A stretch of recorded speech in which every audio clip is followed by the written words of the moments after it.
Ichie, don't feel like you are making a mistake. And I've actually had. You see, this is exhausting. Our people, my God, this is exhausting. Don't.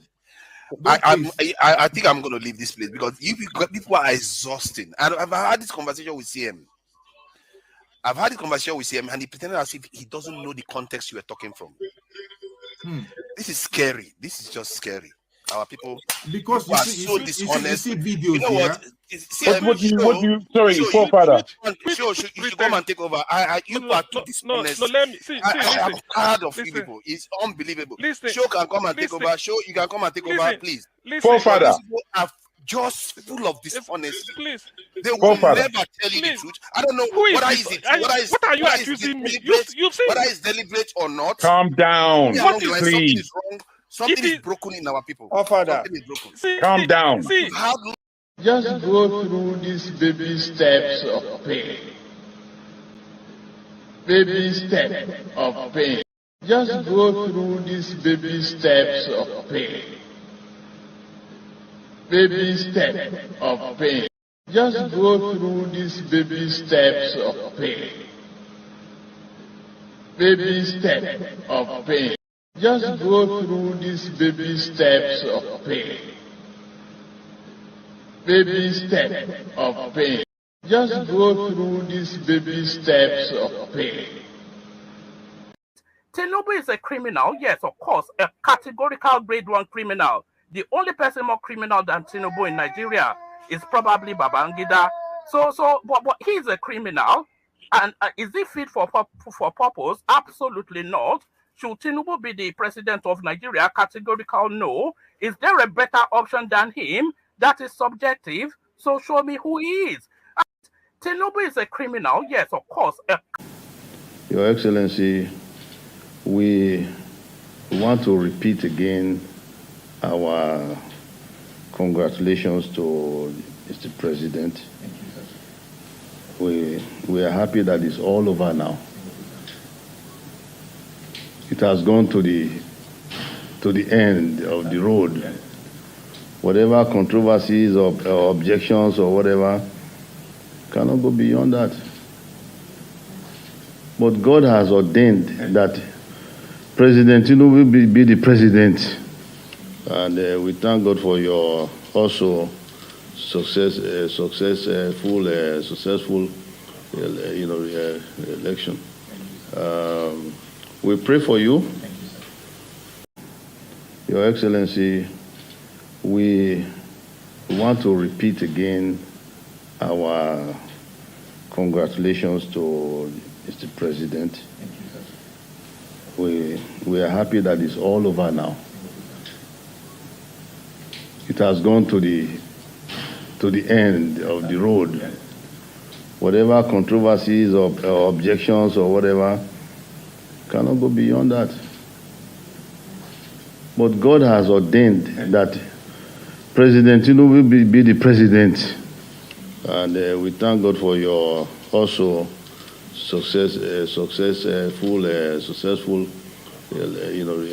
election. We pray for you. Thank you, sir. Your Excellency, we want to repeat again our congratulations to Mr. President. Thank you, sir.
Yo, good morning, good afternoon, good evening, depending on your geographical location.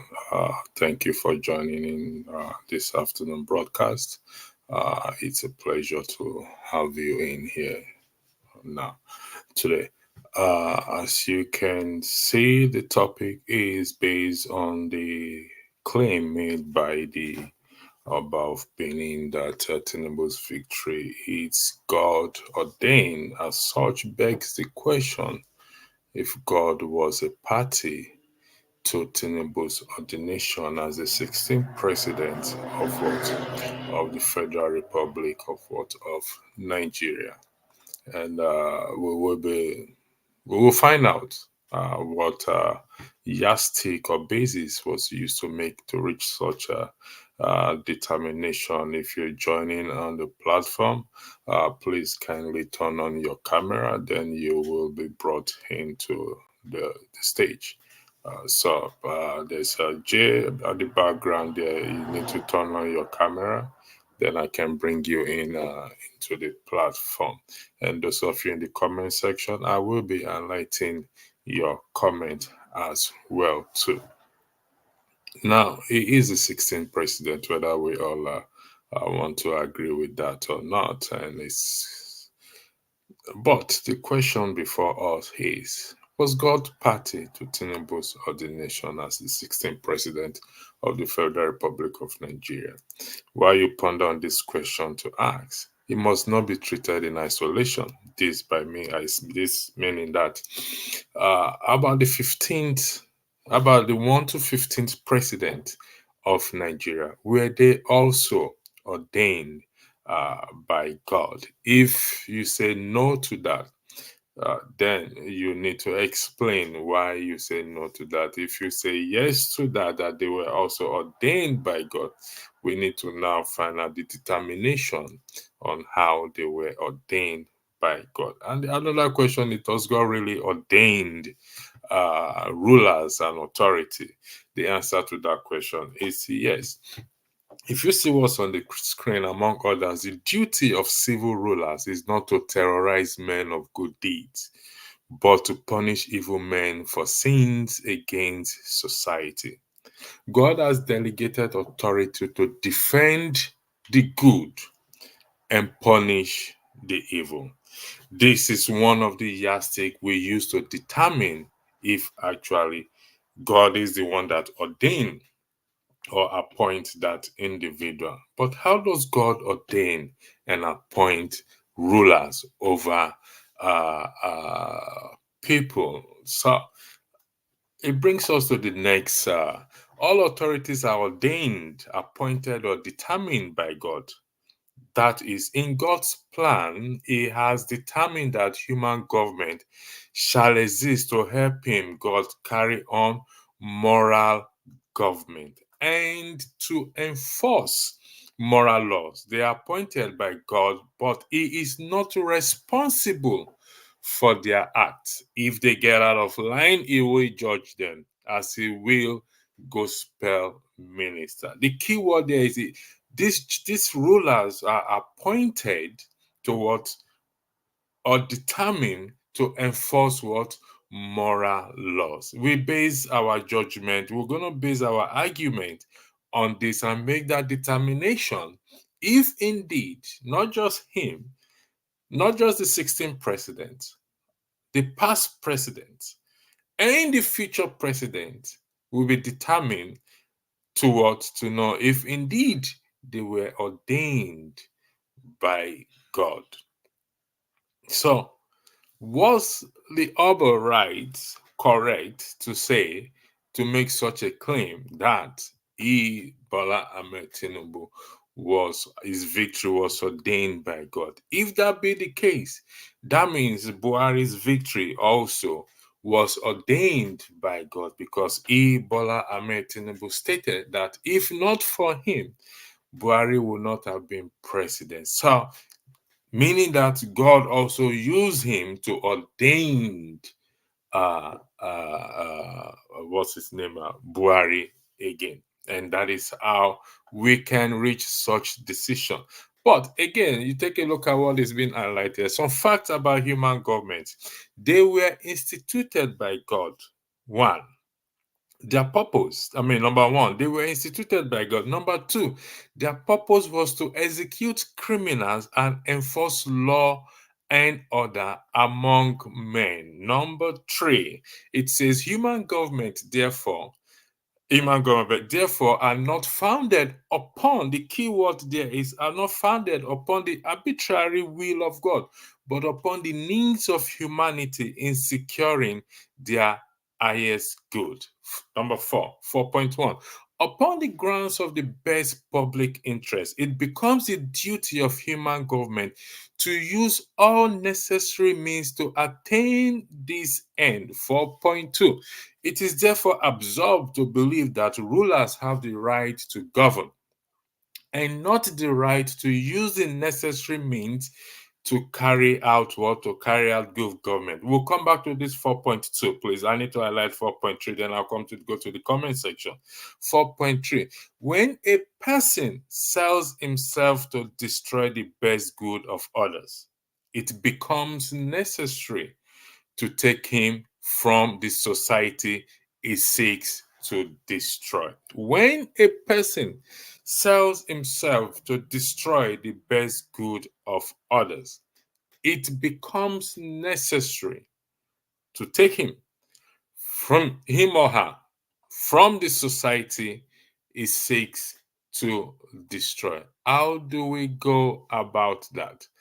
That is where we are today. I'm going to highlight some. Let me start with my first comment here. I think was here since yesterday, Kata. Which victory, Momo man? Okay, you're allowed, entitled to your opinion. African time, I don't know what you meant by African time. The time was changed. Then we go to number 3.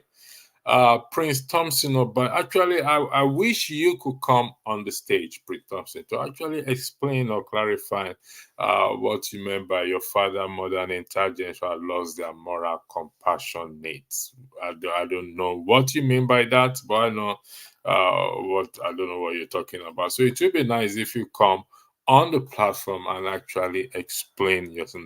That means the poverty and suffering of people in Nigeria is ordained by God. That is a good one, Chigozie, Michael, because if we are claiming, or the Oba is claiming that Tinubu's victory is God ordained, I did said in the description there that equally could say that the people's sufferings also are ordained by God. Therefore, they should not complain that is not the case. Strangely, nobody, most people, I stand to be corrected, has not come out to call out the Oba to say, on what basis did you base this your claim on? He is known as the oracle of the gods. So did the gods speak to him, or the gods itself speaks to him to say, indeed, that he is that is the correct thing he said? Or was he influenced?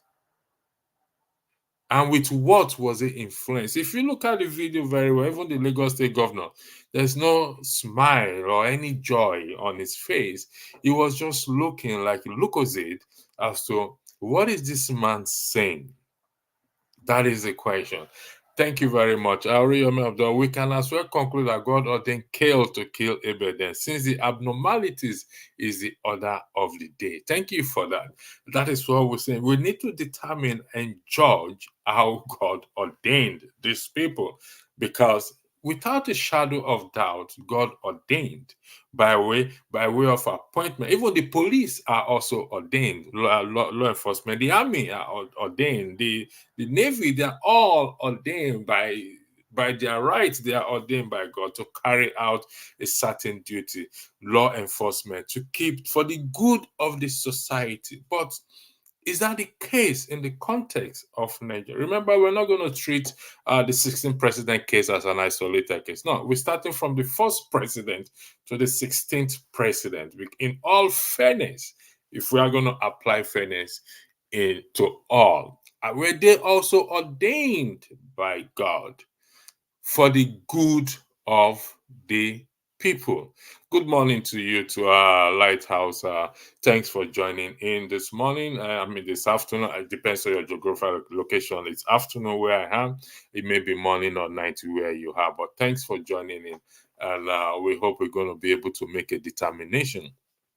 You guys should forget about what Oba said. No, we cannot forget about what the Oba said. This is a problem we often says have in Nigeria. Oh, let's forget about what this person says. Oh, let's forget about what this person says.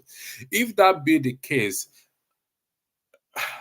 there's no how we're not going to draw comparison. If you follow the international news very well, George Santos was expelled from the House. The Americans should have said, "Oh, let's forget about what he did. It doesn't matter." He was expelled because he violated ethics rule. Then let's forget about it. It doesn't matter. We cannot forget about it because the Oba is a respected figure in the society. If I say such a thing, nobody cares. Nobody will listen. Not even Rudolph will broadcast it that I said so. But it's a respected society in the society. It's a respected person, individual in the society. It commands a large platform. So therefore, the suggestion that we should forget about what he said doesn't align with fair practice or common sense.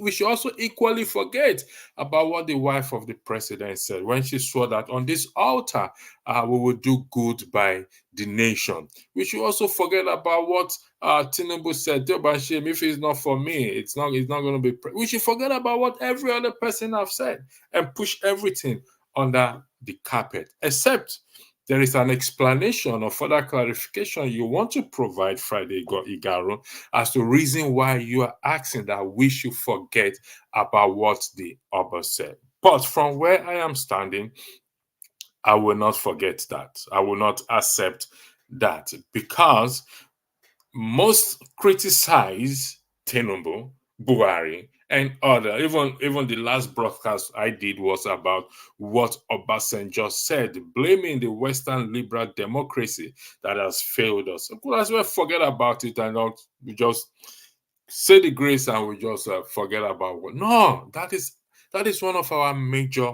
problems. Or I won't use the word. That is one of our problem in that country. We forget it. And God, but here I have highlighted that God instituted human government for the purpose of, for the highest good of the people, to enforce law and order. So, but there is a yardstick we have to follow to determine that indeed this person was appointed or determined by God. Yes, we the people elect leaders. Well, if the leaders we elect are not performing up to par, should we then forget about it then? Why do we complain? We shouldn't complain. Chigozemake, clearly in Nigeria, people have different gods or gods they serve. Thank you for that, Friday Garo. You talk too much. Thank you for that. That is my job. That's my passion. But I talk sense. So if you don't mind, you can add sense to what you just said, that we should forget about what the Oba said. If I'm correct, yes, you're the one that said let's forget about what the Oba said. That's my job, to talk. That's what I think Rudolph have me here for, to talk. But I talk common sense. When the righteous is enthroned, the people rejoice. That speaks to the state of the country. Where is the rejoicing? Exactly. And when you say the righteous are enthroned, but when the righteous are not participating in politics, how will the people rejoice? When the righteous refrain, absent themselves, take away themselves from the human government that God created for them to participate in it, how will the people rejoice? Many have, in the course of preparing for this broadcast and studying, looking at some document commentary I was reading, many argue that the religious leaders and Christians are partly responsible for the decadence in the society. Do you know what? I completely agree with them. And that is truth. Because when you abstain yourself, you are supposed to be the light of the world. How would you be the light of the world when you abstain yourself from politics, suggesting, having this idea and suggesting that, oh, it is the ungodly, or it's for the ungodly and for the devils to partake in it. So where do we go from there when we now leave there? Welcome, Mr. Alexander Gomez. Good morning. Oh, okay, we lost him again. So here is the question, Chigozie. When the righteous abstain from politics, what do you expect to happen? When every one of us japa from Nigeria, what do we leave it for? To change? To fix, I beg your pardon. What do we leave it for? Thank you. Friday, okay, then you guys should continue. We will continue by the special grace of God. That is why we are here. So we will continue. Friday, God, Mr. Man, leave the Oba out of this. Why should I leave the Oba out of this, for crying out loud? Why should we? Can you explain to me why should we leave the Oba out? Mr.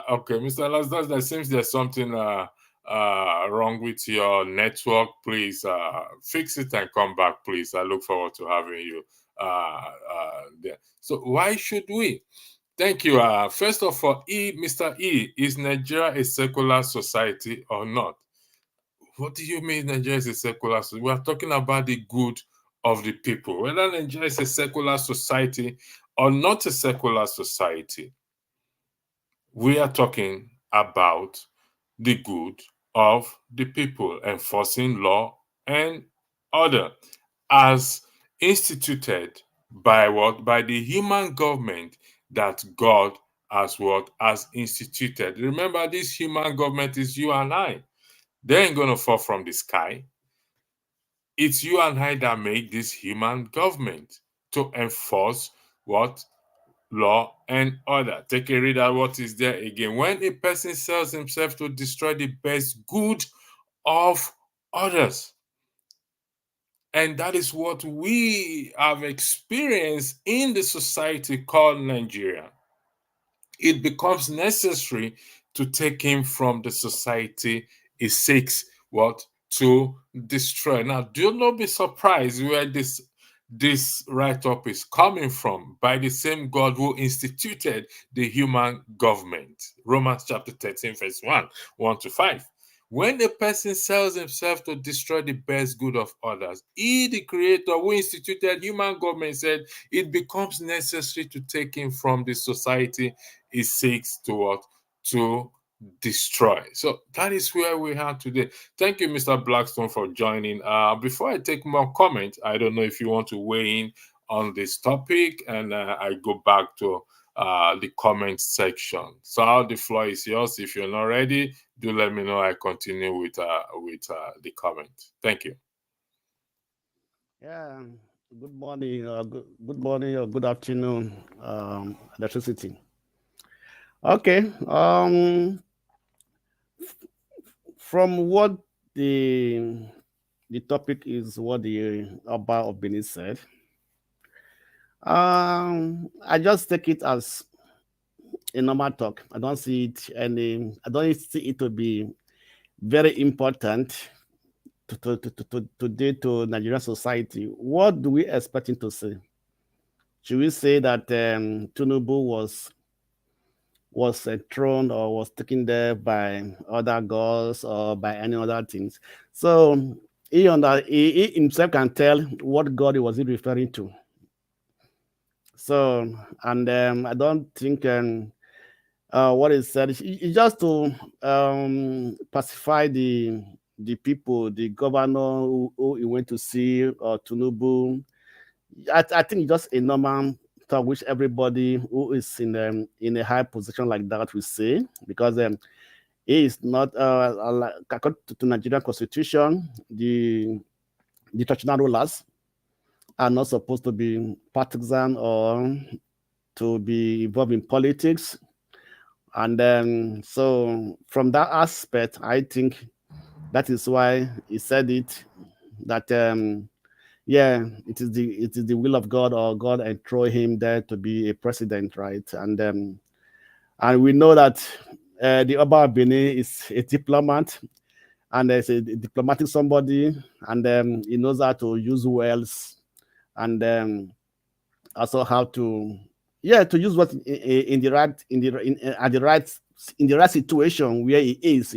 For example, when Peter Obi went to visit him during his campaign, we know how he spoke to Peter Obi, that he had been hearing about obedient everywhere, obedient. He wanted to know who is this person that is gingering, or this person behind obedient group. And when he saw Peter Obi, when Obi went to visit him, we know how he spoke with Peter Obi. He didn't just go forward to say, yes, I support you and things like that, but he used some political, he brings some diplomatic aspect into it, just to color it in a way that it will not be a straightforward saying that I support you and so on and so forth, right? So he's a diplomatic person. So when he was there to say this is like what everybody in that position will say. Every king, every king in Nigeria, every ruler in Nigeria will say that it is God who imposed, or it is God will for Tinubu to come to power. And okay, if I was about to take it, Mr. Blackstone, let me interject you there. I'll come to you. So you're saying, if I'm correct, that we should disregard what the Oba said. Is that what you're saying? What I'm saying, that it's not important actually. It doesn't have anything to do with the situation of Nigeria, or to do with how Tinubu came to power, if this God actually brought him there or not. For me, I don't think it's an important thing when it comes to the issue in Nigeria today, right? And also, let me also take it to a different aspect, right? In the Bible, in fact, let me go to the Bible.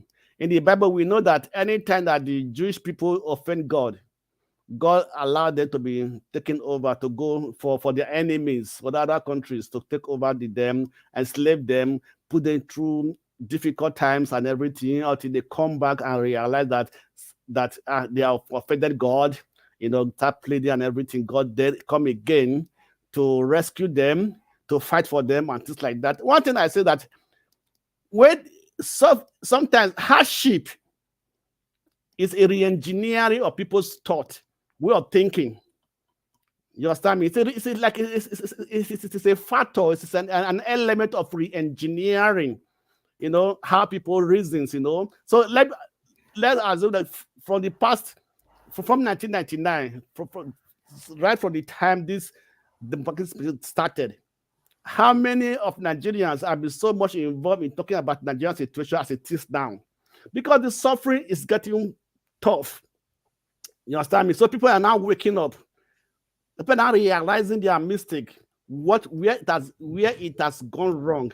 You understand me? So I believe that this hold on one second. I'll come back to you. Ovi, do you want to weigh in what Mr. Blackstone just said? Because I'm getting a little bit confused here, so I need to put some questions back to him for him to clarify. Ovi, do you have anything to say in respect to first and foremost what Mr. Blackstone just said, and before you now go to the topic itself? Praise the Lord, brethren. Oh yeah.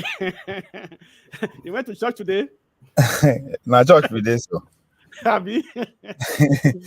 You said something that I find quite fascinating. I never feel I'm still trying to process it. You said hardship sometimes is the re-engineering of what? A re-engineering of people's minds. Yes, I was coming to that, but since you have taken it, go ahead. So say hardship is. Repeat them again. I said hardship is sometimes the re-engineering of how people reason, how people think, their mindset. That's something I will take home. It's there's a lot in that it makes sense. Anyway, electricity. What exactly you want me to respond to from No, if you don't have anything to respond to in respect to Mr. Blackstone's argument, no problem. But you can weigh in on the topic itself, which is Tinubu's victory is God's ordained. And the question that was posed in that regard is, was God a party to Tinubu's ordination as the 16th president of Nigeria? However, you must not look at it in isolation, in that we have 1 to 15th. Therefore, others can argue, or some will argue, that those past presidents also were ordained by God. This, by interpretation, we can now conclude that the sufferings that many Nigerians are experiencing today, like what Mr. Blackstone says, suffering is engineering the people's mind, are equally ordained by what? By God. As I yesterday, bag of cement is 6,000, between 6,000 to 6,500. The exchange rate is going up high. Egg, I don't know how they call it.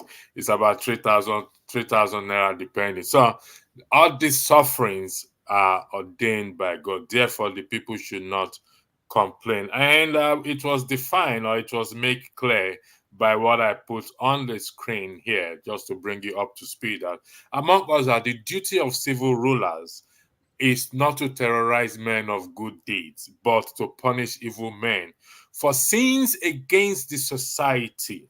Sins against the society. The floor is yours, Obi. Thank you. I think that's why I said what Blackstone said is very profound, right? if he's ordained by God, and Blackstone said hardship at times, what is the, I mean, so you see why I said that with he talk in a way, it answers everything, right?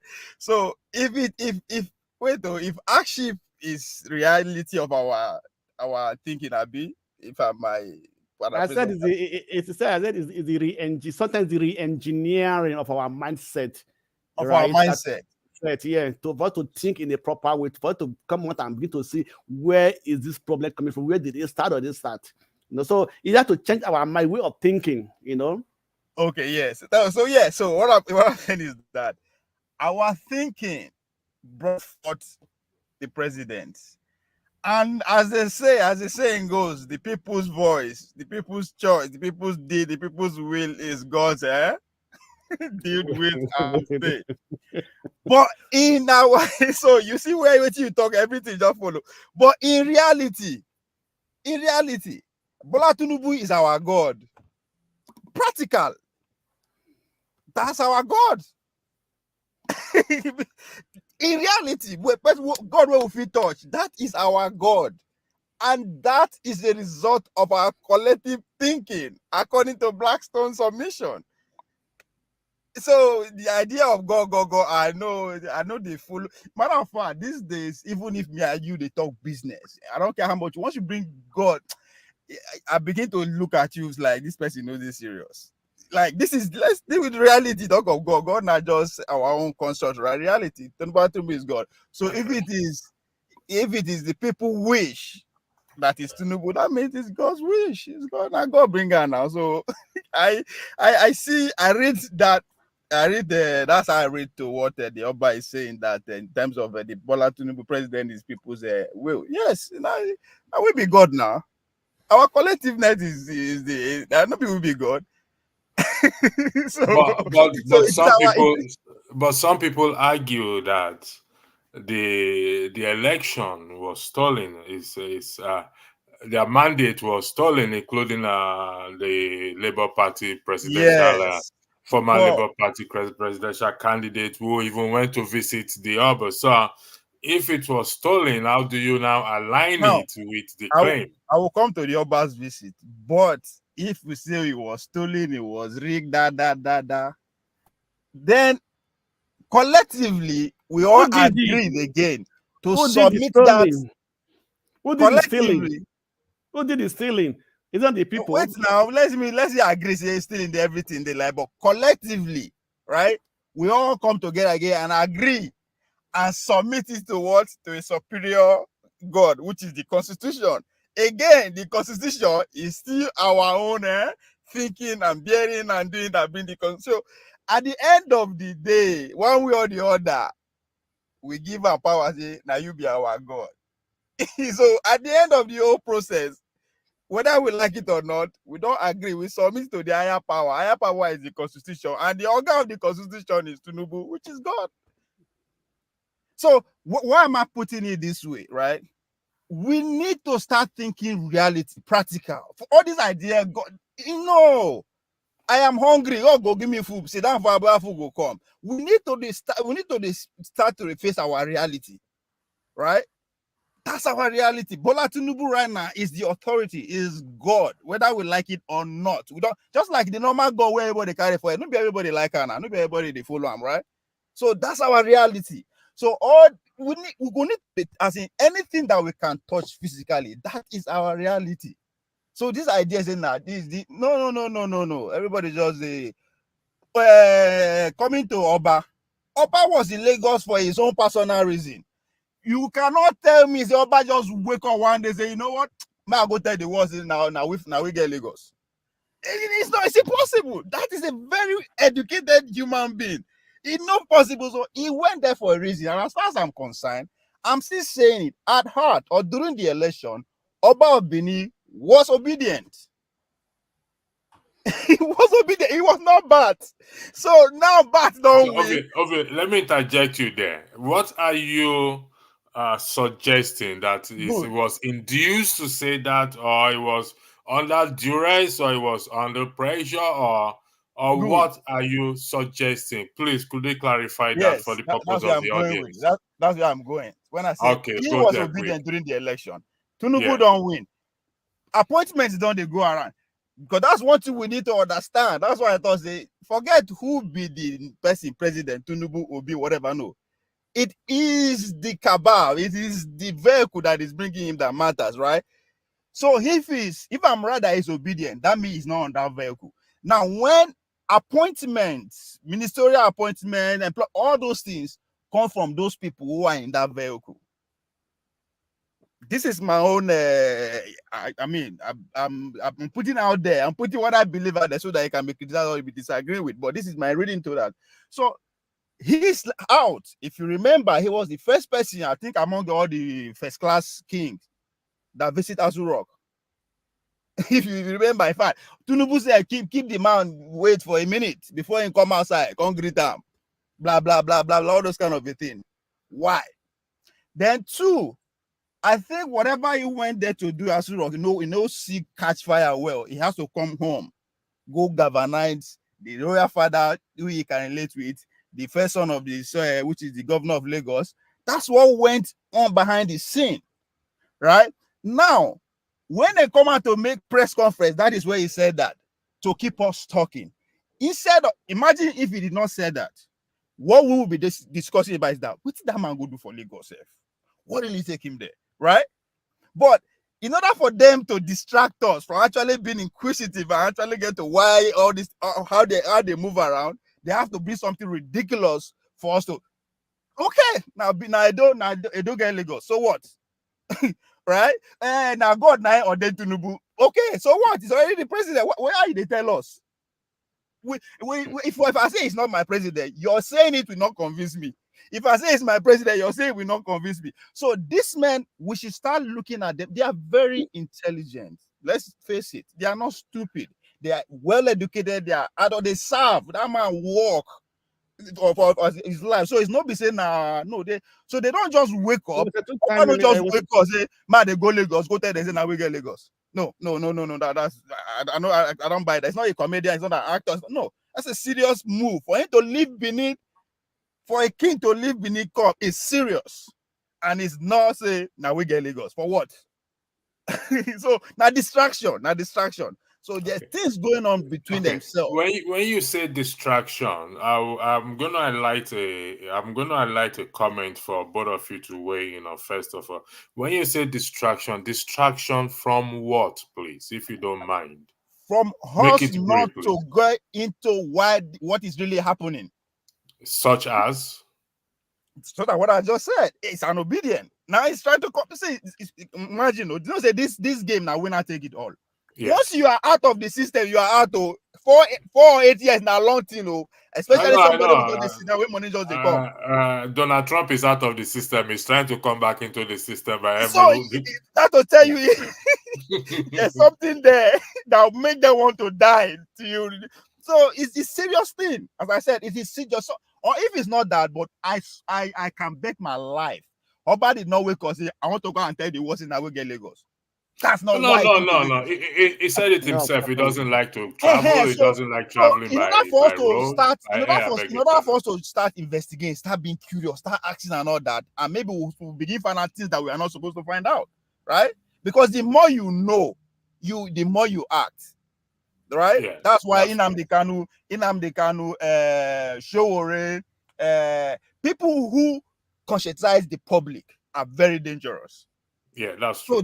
So the system, the power that be, they will do everything to distract us. Something ridiculous like this. Just tell me, in today Nigeria, how do say, okay, now Oba and Lagos help us in any way?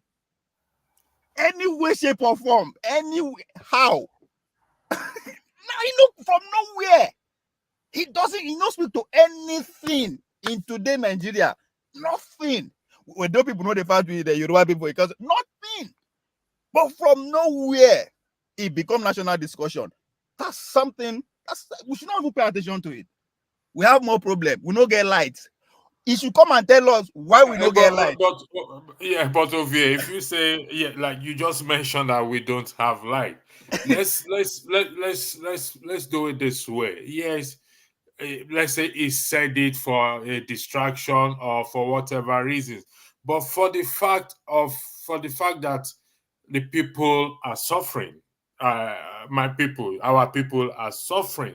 And you are bringing God into context, based into the situation, based on then we cannot dismiss. Like you said, it was an obedience, which I know as well too. And suddenly, that's what I'm asking: was it induced, or was it coerced, or under duress, or influence to say this, regardless of whether it's a distraction or not? Okay. Okay, hold on. Let's give Blackstone the floor. I'll come back to you. Blackstone, go ahead, please. Let's understand that the Oba of Benin, right, is normally, before becoming the Oba, he has been involved because he was two-time ambassador to two countries. He understands the games. He understands how they play this game. You understand me? So for him, because I was surprised that the Oba of Benin left his throne, went to see the governor of Lagos State. When I saw that it was in Lagos, I was surprised myself. Because the Oba of Benin hardly travels to visit people, even if you look at his father or the previous Obas. So there's a political narrative to this. And what I can also, from my own belief, when I can tell you that, like Obi said, he went to see Tinubu at Aso Rock. I guess that he's trying to lobby, at least for Tinubu to appoint somebody from the Edo State to a position, which I don't know if there's anybody that from Edo State or from the Benin already has been appointed into any position. That could be the reason why he has to do those things. He has to leave. He went to visit Tinubu. All the Obas went to visit him. Election, he went to see election they come for Edo State too. That could be one of the reasons. Of course, that was also for a complete part of the reason too. You understand me? Right? So there are many things that we, like we said, we do not know many, because what are we now talking about? Just two things. Edo people from Lagos. The God ordained Tinubu to be president, but that was not the reason he went to Lagos to go and see the governor. If I can understand very well that what everything is for their selfish, personal, group selfish purpose, and not for the good of the general populace. Therefore, we I will not can say that, safely because conclude with that this, God is not the one that ordained these people, because God ordination of leaders or rulers is for the highest good of the people. Now, I'm going If to I can come, highlight if I a can come comment. in here, if I can come Hold on, in hold here. on. no. Okay, Electricity. go ahead. No, Go ahead. electricity. Hold on first. Let me just say this one. You know, it is only in Africa we say God ordained leaders. You understand me? The people choose who they want. The people, it's only in Africa we use that narrative. God ordained our president. Let me show you something. Let me give show another you example something. that will give a very clear. Arbitrary. Just keep talking. When I will come in when I'm ready to come in. Go ahead, Ovi. Three things here. Three countries: Nigeria, Britain, Okay, and Ovi, America. wait 1 second. 1 second.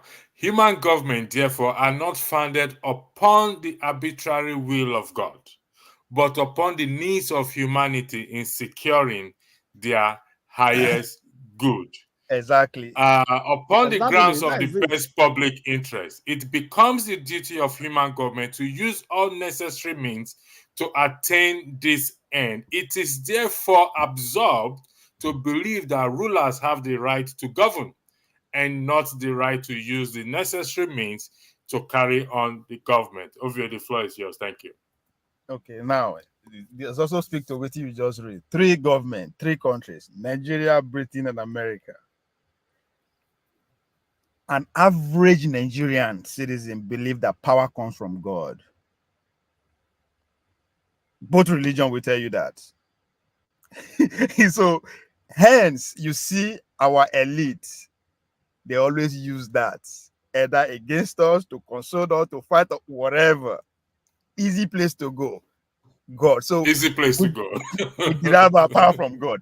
Great Britain derive their power. The power of the government of Great Britain comes from three dimensions: the royal home, the aristocrats, and the commons. Right? The common. So this is three people that form the government of Great Britain. In America, they decide to say, you know what? No. Power, we are not going to derive our power either from God or from aristocrats and royals and all that. Our power From the is people. going to come from the people. So that's why I say, it's people's will, people's choice. So, see, because we should understand, see, the world as we see it, we speak it to existence. Now we build that in our thinking. So, the words we use, it's very, very important the way we take it. Because Arabic Nigeria, and I know what God will do. God time is the best. So and before then, I keep saying it. 99% of Nigeria wants to go to heaven. That's the most important. That's number one thing on the list. Once they wake up, the aim is, how do I make heaven? So every other thing follows. And our leaders know this. Una won't go heaven, Abi. No worry, we go allow una practice una religion. Una will get big churches. Una go get, this is all this, as far as I'm concerned. That's why in reality, there no count. The reality now, how I go take drink, how I go take chop, how I go take get light, so that I go feel the reason like my neighbor across the world. We don't think about that. We say it was a God will bring light. How? And that's because we don't know history. They don't teach us. This world as we see now, we organize them. Human be just a worker like every other animal before. If you go back to history, that's how it was. But some people, maybe out of necessity, decide to organize us. Not be God organize us. That's one thing we still don't understand. Everybody get motive. Those who organize every society have motive. Those who believe that Nigeria is a construct, they put them together. There's a reason why they do it like that. If you believe that, just follow the reason. It has nothing to do with God. Nothing. It is personal interest and survival. How do I survive? That's why even the power of the West, I know they blame them because they are looking, how do I survive the next 100 years? It's about survival. We're in the jungle. The humanity has conquered every other animal, right? So that me and you go feel they drive, move around, feel easily, wake up. But that's all we were able to achieve up to today. That is the only thing where we don't achieve beyond every other animal. Because Among every animal on this planet Earth, now only us they pay to live on the earth. Only human being they pay to live on the earth.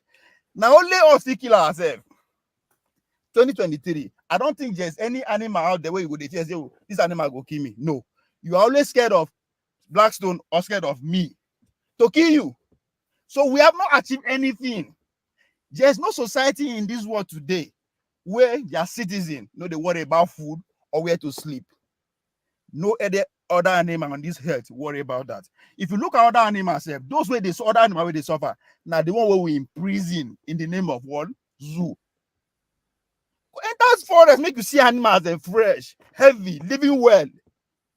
You are not better than them. I mean, where you go, where you could die, you special than them. No, we are not special than them. But what make us differ is ability for us to come together in numbers and create things, build cars, build cities, build houses. But we Nigerians, we Nigerians are not able to achieve that because we are still in darkness in 2023. But let me say something. Let me say something, right?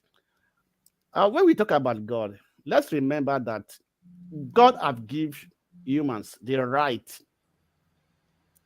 to do what is good for them. Blackstone, sorry. Yeah. Look at this comment on the screen, in front of your screen there. Because we always, like I rightly said, and I think I said this to somebody this morning, that why are you always saying that let's leave everything to God? Let's leave everything to God. Let's leave everything to God. Let's leave everything to God. So therefore, don't go and meet God for money then. Don't come and be bothering me. Let's go and meet God then. Electricity, look at this guy comment. I say, can anything happen without it being the will of God? No, nothing can happen without the will of the people. But this is even so we are now we be God. Okay. We be God. Okay, hold on first. Okay. Let me also bring another dimension to this thing. Okay, right? Go ahead. Right. When the election result was called, right, there was tension in Nigeria, high tension. People were willing to go to the street, but somebody came and said, "Calm them down." So sometimes there's opportunity. When the opportunity comes and you miss it, you understand me? I use an illustration that if you are driving, maybe in Europe or in America, if you are driving on the highway, you miss your exit. It's going to take you around 100 kilometers to come back to where you are going to. So you say something now that I like. You say something now. You say somebody came and calmed them down. Yes. You did not say God. You did not say God came and calmed them down. So nothing will go happen, good or bad. Now whether good or bad. So somebody calm them down. So wait, just hold on. I will go to the court. I will go to the problem. So that was the time Nigeria would have stood up and say, wasn't our own mandate. We did not vote for so and so and so person. Why are you not giving the result to this one and so person? You understand me? So that opportunity was missed. And now it is very difficult to come back to that opportunity today, right? And say, I want to go back to what we are planning for. So God gave us let me say something, right? Your thought creates things. Your thought, what you continuously think of, will generally manifest for you. Yes. Your thought creates things. So the idea of God is in our thought. Yes, in our thought. So what are Nigerians? What are the thought of Nigerians? What are they thinking of? You understand me? We are thinking of going to heaven. Whenever we are thinking of going to the street to claim to stand against that result, somebody came and said, no, everybody cool down. Right? So that is to tell you that the people who has power that decide for us, right? Then we will not follow that decision. Okay. You understand me? Blackstone. Let me hold on 1 second. Let me give you one idea. Tell people that you want to tell how to get electricity. Say 1% of the energy when they think of God and heaven. May they use and think, say, how do I get power? How do I get electricity? How do I get electricity? I say they will get it. Blackstone, I'm going to Yeah. highlight what we time everything to. When Solomon died, his son, I think it's Jeroboam or Rehoboam, became the king. Yeah. And the people went to him to say, listen, when your father was a king, his taxes were high. We want you to reduce it. He consulted with the elders. He didn't go to God. He consulted with the elders. The elder says, you know what? Lessen their burdens.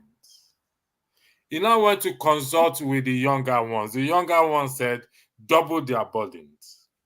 He listened to the younger ones. And what Ovie said, and what I have also been standing on, that it is in the hands of the people. And the people said to your tent, O ye Israel, the house of David is what? It's on its own. Yes, God instituted human government, but it takes you and I to make this government to work. Definitely. So when we are bringing God into context of things, then we have to be extra careful, because He wants. So are we suggesting? I beg your pardon, that the God that is in the Western world is more favorable to the people than the God that is in Nigeria and Africa? Is that the case? Electricity. It is their mindset. It is how they think. I just tell you It's now how where they they think. have their power from. It is where they have your power No, from. it is how they think. It's how they think. It's how the reason. But electricity, see this guy comment. I think to me is the best for so far for the day. Even everything way they talk. Michael Chigoze Michael. He said this is Michael. why. Let me look. Said this is why we Okay. worship. Is it this No, one? no, no, Only no, no. African use God as an No, excuse no, for no, their no, no, failure? not that one, not that one. He said this Okay. is why we worship any. Yes. No, no, no. Let's say Calm down, only calm down, Africans calm down. want No, calm down. The next one after that one. the next one. This one. Yes. This is why we worship any progressive people as our God or God. We see the ability to shape their life as divine, while we wait for God to shape us. You understand? That's why we see America as it's God's own country. We see Chinese people as extraordinary. So we they see them as if they are closer to God than us, right? Because they are figuring out collectively to change their way of life, right? That's where we are. We see the animalistic state. That's why in a way I agree with Nnamdi. We could not come together, we as people, to build just a conducive environment. We don't want to go moon, forget moon. Make we get last so that we go fit dey see day and night. It's 2023. Make God please. Okay. Electricity. Let me take you back to the book of the Genesis. What did God told Adam to do?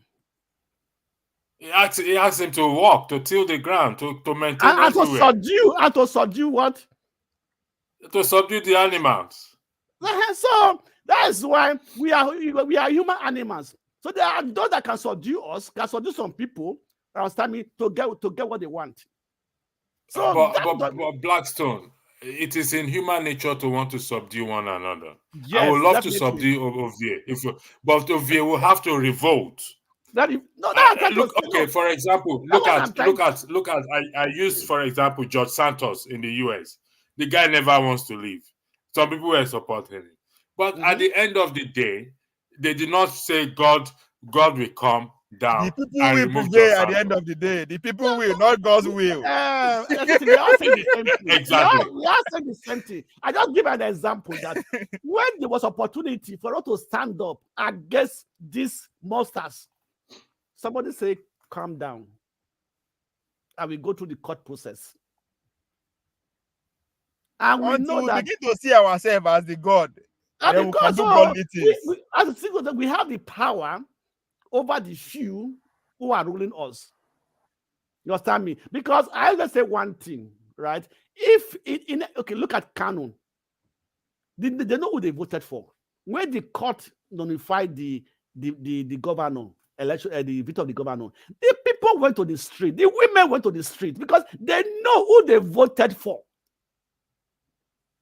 So if you know, was Tinubu victory? Was anybody in Nigeria that celebrated Tinubu victory? Nobody celebrated because most people know that they didn't vote for him. There was no celebration. There was nothing. It was the, in fact, let me say, it was the only presidential election that was never celebrated in Nigeria. Because the people knew they did not vote for him. So that was the opportunity they can say, we want to stand up and fight for what we did, who we voted for. So also I see that it's not God, the people. God has appointed the people to take charge of their life. Imagine a country that pay more serious attention to religious studies than to history. What do you expect? We are godly. We are very godly people. So it's not a Catholic godly. Here is my question. Here is my question. If that is the case, if that is the case, why are many Nigerians wants to jackparing away from Nigeria to it's because of what welcome Mr. Consign, and it's because let of me what give Mr. Consign the floor. Mr. Consign, can you weigh in on what we are discussing, please?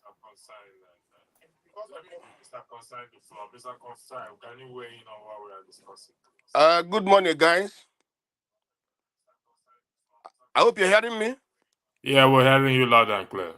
Mr. Consign, before you go on, let me ask you a question. At least let us first of all, we have to know which God that heard the Oba. Let us know the gods that heard the Oba, whether it's God of Jesus Christ, or is that the God that worship? Because I am from Benin. I am from Edo State. It is not our God that sent him. We don't send that message. Oba went through many rituals before he became the Oba of Benin. So which God now is he worshiping? And which God tell him to say such a thing? I concur with Ovie. We must investigate him where he's coming from. You know, my brother, these politicians, whenever somebody is a politician, he's a politician. To be an ambassador, you have to be a politician to be an ambassador. And they say when you watch a pig or this, you want to be a pig. He needs something from the government. That's why he have to. And that is what is killing them today.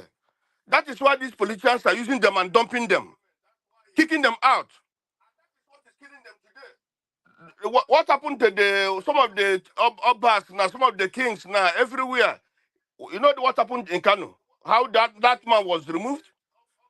In the East, everywhere. That's how they're being removed, because they involve themselves in this stupid politics.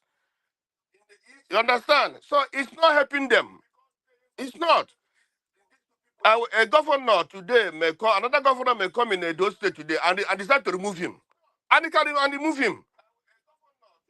You see, so all these things they are doing, they are insulting themselves. You cannot. These days, you know, these days, before we respect Obas, we respect the kings. You can't talk anyhow to the kings. because the Obas not appointed now. All they need to do now is instigate the people after the throne. You can insult the king, but before you can't. When we are growing up, during the old days, you can't. If the government collide with federal government, instigate people of Edo against their throne, they don't end with that. They will, because you see, when the politician come in and when somebody is telling them lie, you know, people hate lies. Let me tell you, people hate lies. When you want to deceive the people may stand up against you. Don't come and lie to the people. Don't come and deceive the people.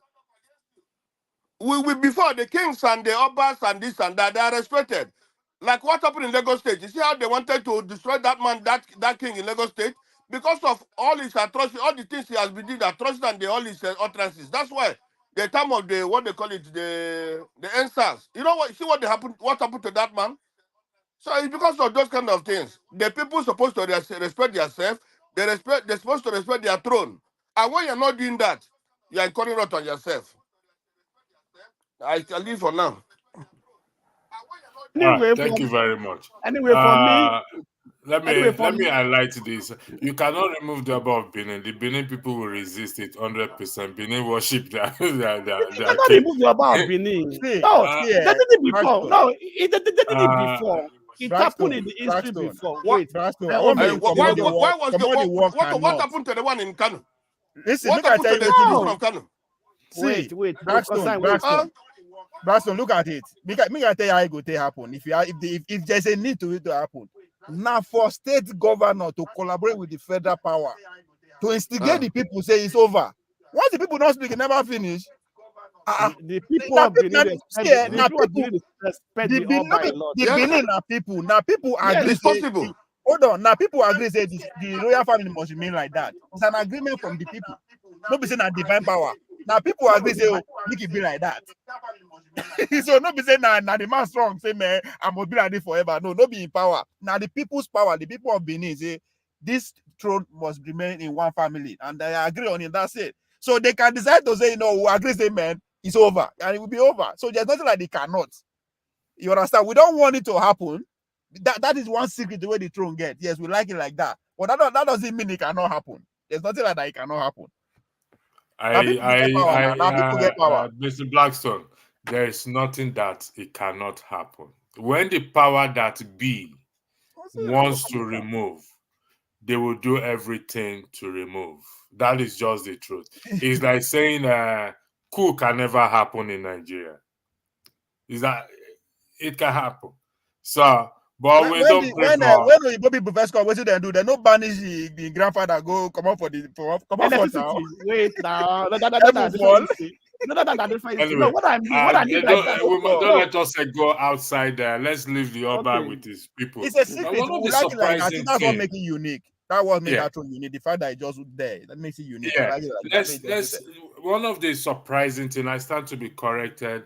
If you listen to, read the description, like we always said, the content creators. Let me highlight one. Those who claim the people like Naija Watch, the Edos and everything, Benins or whatever it is.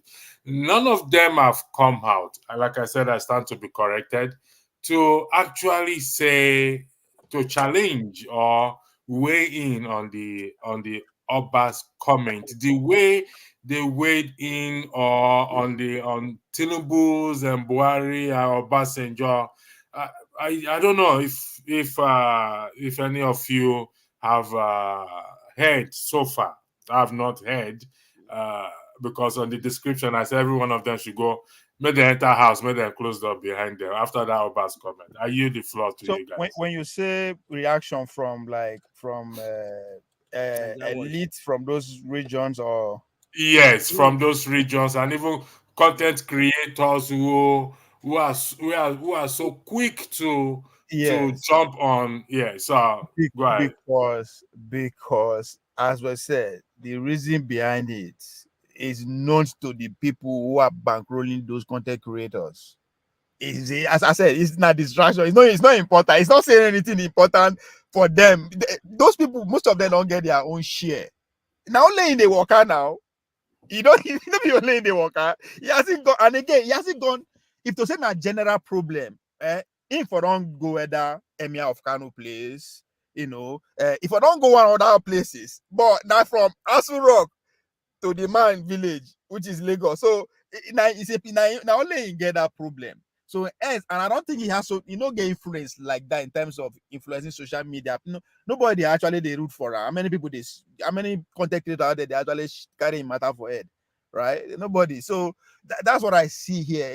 His problem, whatever that he's chasing or where they chase him, it's like it's only now only he affect like that. He never spread. Another thing I also believe that for so many people, they don't think to be important. And also, the Benin people also respect the words of their Oba. That's another thing too. You understand me? Because they... Mr. Blackstone, look at what is on your screen. This is what I'm trying to say. Now, you see what is on your screen. This is what I'm trying to say. No, that's what I'm trying to say. No, wait, that's what I'm trying to say. I said most Benin people respect the words of the Oba. They don't mostly argue it. You understand me? They don't argue with it. When the Oba speaks, it's like the God has spoken. You understand me? So they don't argue it, right? So that is, I think that's one of the reasons most people doesn't even start. But so many people, it doesn't feel, they don't think it's very important, right? But when it comes to the issue of this monarchy and everything, I always say that Nigeria has four systems of government. You understand me? We have the executive, we have the legislature, we have the judicial, and we have the traditional councils. You understand me? That's what it is in Nigeria, which I've never seen any part of the world. You understand me? Every tribe have their own king, and the government are paying them.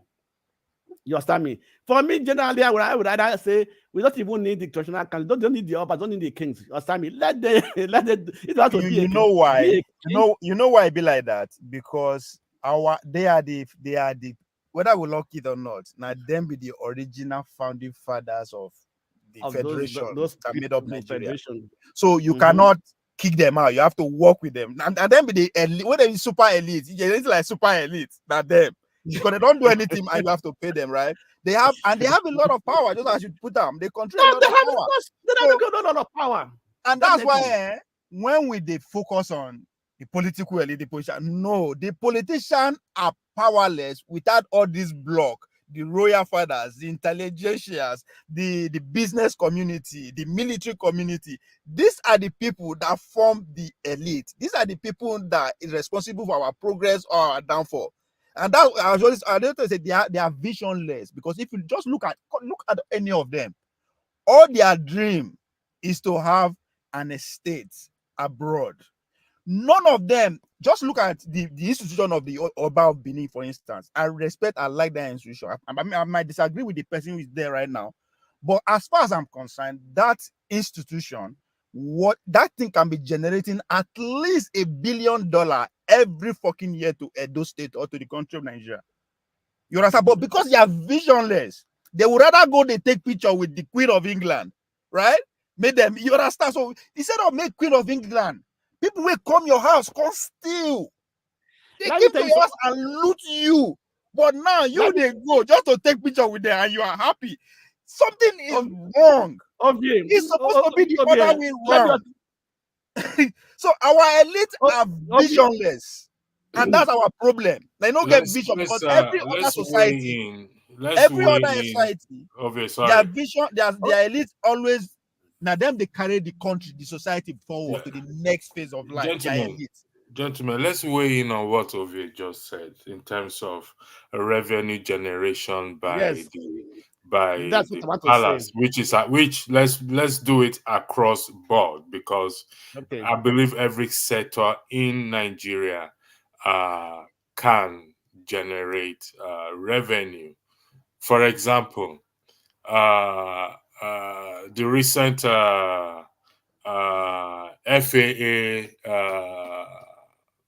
order for Nigerians not to use Ghana must go back to, I don't know if you've heard it, they've banned Ghana must go back from people traveling, using it to travel. Yeah, but sorry, I think they come out and say that lies, say they don't do anything. I'm talking about the immigration officials, I be all those airport people. But I don't. Come again. I think they came out to say that the people are just spreading rumor that they did not ban Ghana must go. That did not back down. Okay, that's what they say. That's what they say. Okay. Yeah. We're looking at revenue generation. Okay. Yeah. These palaces and every other place, like you said, they are. Let me say something. Yeah. How can we, like, we say, is it down to the people? And we've always been, let's agree on one thing here so that it will help us to move forward. To fix that country is down to the people, you and I. Whether they say it's God that ordained Tinubu, or God that ordained Jupiter, or God that ordained Mars, it makes no difference. Regardless, God still depend on the people, or ask the people to fit the society that he has created for us. So in terms of revenue, let me say something here. Wait. Let me say something here. In terms of revenue, the traditional council, or the traditional, let me use a Benin as an example.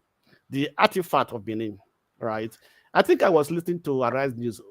They said that one of the states that still have a museum today, that for the artifact is Edo State. You understand me? They have a and I think the Oba of Benin, they are building a new museum. I remember that here in Berlin, one of the museums here did almost, I think for 3 months, they display artifacts from Benin, the Benin artifacts, for complete 3 months. And they produced a book that was almost about 900 pages book that contains all the Benin artifacts and everything. And this did generate fund for the state. And this you can, like we said, they don't have vision. This is what it can do. Every state in Nigeria have artifacts. Why don't we have a museum? Because museum generate fund. People come in to see. You understand me?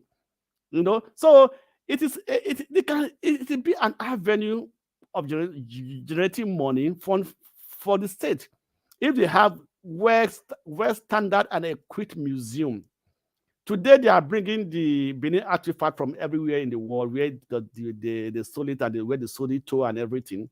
And why is the state not carrying out a project? How do we now begin to display those artifacts? Though the Oba of Benin said they will bring it to the palace and they're going to build a museum for it and everything. How long is it to take? Because these are some of the things that attract people, tourists, to the state. Want to see the history, want to see the history of the state, and those artifacts tell about the handwork, the history of the tradition of the people of that state.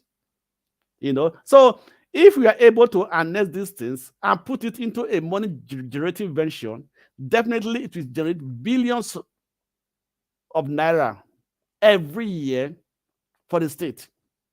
But they're not looking into all this. For example, the moat, the Edo Benin moat. Today's no more there. Nobody knows where the moat is today. And that's a big something that sometimes we are generating money for the tourists. People come and see. People now telling them the history, how it came about, what happened, so on and so forth. Because we have lost many things because we do not value these things. We do not keep these things because we don't have that attitude of preserving our culture, our cultural heritage, our cultural artifacts. You understand me? You know, for example, here in Germany now, there are some buildings that's about almost 200 years old. They will tell you, if you want to renovate those buildings, you can renovate the inside, but the outside have to be the same. You cannot change the pattern of the outside because that tells how old is that building. Today, which building can we say that is up to 100 years in Nigeria? Mr. Blackstone, do we have the culture to maintain anything besides? We don't have it. It's totally zero. It's even minus zero. How do we develop such culture, please? Mr. Electricity. Okay, Electricity. Concern, go ahead. Can I answer that? You Okay. see, the issue of that generating revenue for now is not there. Because before you can do that, the country have to have security. There's no security in the country. No white man or no tourist, good tourists, we can come from anywhere to visit Nigeria for now. That is the truth. You see, when we say, let's do the country, let's develop, let's make the country good, some people think that it's a joke. Like, for example, in Malaysia, one of their earnings is through tourism. And Nigeria have more places to visit than Malaysia. But because Malaysia has a stable and good government and a good environment, and the security is topmost, that's why people go there. The same thing applicable to Indonesia, the same thing applicable to Singapore, the same thing applicable to Namibia, the same thing applicable to even Tunisia, Tanzania, all those countries. They have security. They have everything you can take out that can bring what tourists there. But Nigeria don't have it. So anyhow we develop the country, anyhow we develop anywhere in Nigeria, since there's no security, since that the people are very poor, the people are hungry, the people can also the citizens itself can do those things, can go and go visit all some of those cultural areas. But the problem is this: the people are also poor these days. They can't. So the people you look for is international people, the foreign tourists. But then the situation is not good for them. The environment is not good for them to come for now to visit Nigeria. So anyhow, the government invested money or what, it's gonna be nonsense. That's the truth. Thank you very much. Ovie, your turn. I want you to speak, then I want to highlight a comment for every one of us. Please, Ovie, go after you. I'm going to highlight the comment, please. Now, the how to generate income, to generate revenue from that using that Oba of Benin institution. Let's just take example from people who can stay from us, right? The British. The British Royal House is worth 19 billion pounds, and they generate an average of 1.7 billion pounds per annum, right? Put that aside. That is on tourism, if I'm correct. No, that's just the royal. Yeah, what the royal that royal institution attracts from donors. Yeah, people go there for tourism, yes, and everything. Then the museum, the London Museum, as at before the pandemic, as before 2020, right? They were generating an average of 123.7 million pounds annually, and I guarantee you, but if you make an over-exaggerate them, 30 to 40% of the artifacts in that museum that generate come from Benin. Right? Now, just imagine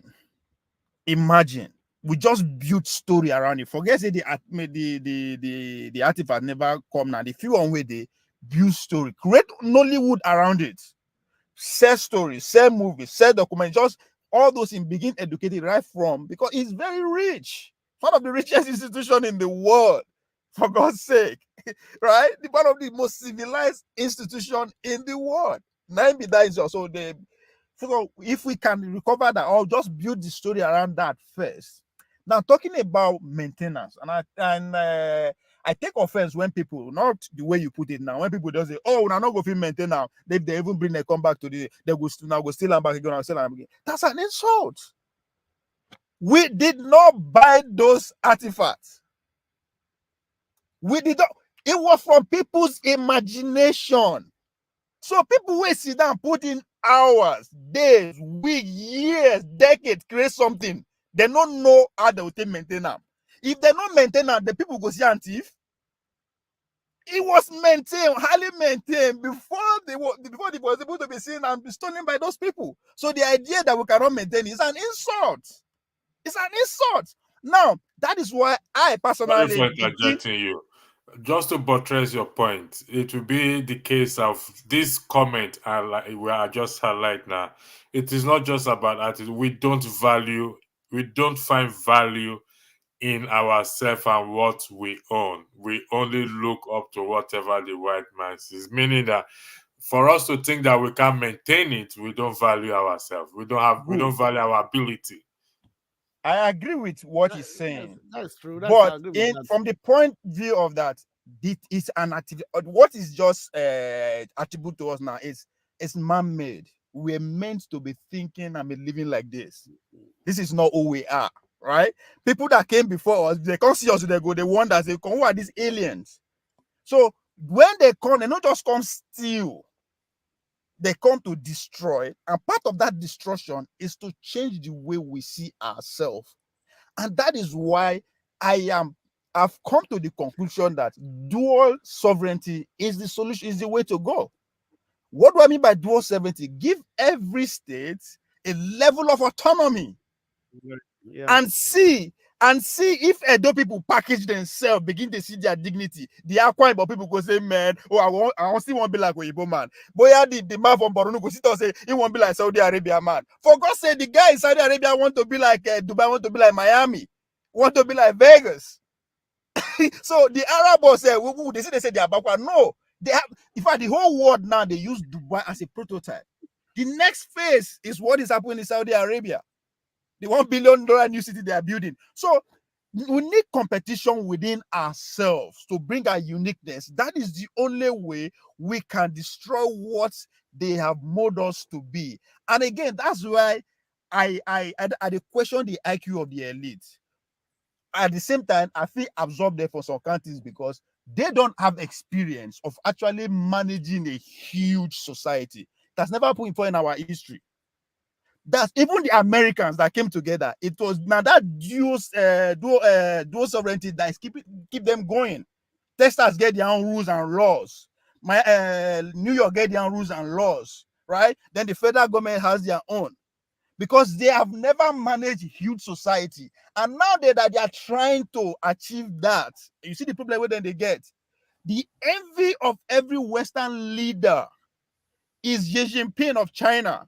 How do you manage 1.3 billion people so successfully? And that is coming out of experience. You have to go back to the China dynasty of 15th and 16th centuries. They've been here before. So this success that they see, so it is not new. They are just building, they are just capitalizing on what they lost before. Why they lost the empire? It was due to the external factor, ability for them to relate to the outside world that make them to lose their first empire. So them coming together again now, the One Belt Road initiative is is coming out of what they tag as 100 years of humiliation. So they've learned. We have never managed ourselves in this large scale. We've been managing ourselves from one enclave to one tribe. That's how we are. That's why we're best. That's why when people are advocating for regional governance, it is because they've seen it before. We've been there, right? Now, even when the Biafrans we want to go, they know, they look back to their history. Man, we can do, if we continue as one people in our own enclave, would have been better than this. So that is what is causing all this confusion. Let's go by the dual sovereignty that which I agree with, but the implementations or the achieving it at Blackstone, the dual sovereignty that Ovie just highlighted, because it's one thing for us to talk, like we always say, it's another thing also for us to go by the solution, and the solution that has been profiled several times is education, going down to the grassroots. From my own position where I stand, achieving these, you know me, you know what I'm going to say next, is when we start to hold our legislators accountable in that regard. And I hold them by their, permit me to use the word, by their blockers that listen, we have to do this thing. This thing has to be done. Down again to the people. How do we achieve this? I'll start with Blackstone. Okay.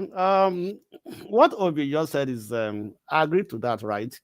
Let's remember that even before Nigeria become one country, there were several tribes or several communities, right? Like, for example, what they call today the Benin Kingdom. The Benin Kingdom have their own way of ruling themselves. They have the Obas, they have the chief and everything, who were like legislating over issues. They learned a lot from that. They was able to do it successfully. You understand me? They have their own army. They have their own army. They have everything that today is what they call the issue of democracy.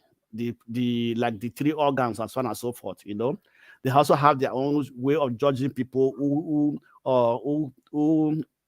commit crime and everything at that time. You know, so this has been there, but because of Nigeria now become a country, all those things have been thrown away. Those knowledge have been thrown away, right? If we want to achieve that dual system we're talking about, we have to go back to the root and learn and take what was working at that time and try to modernize it and see how it will work.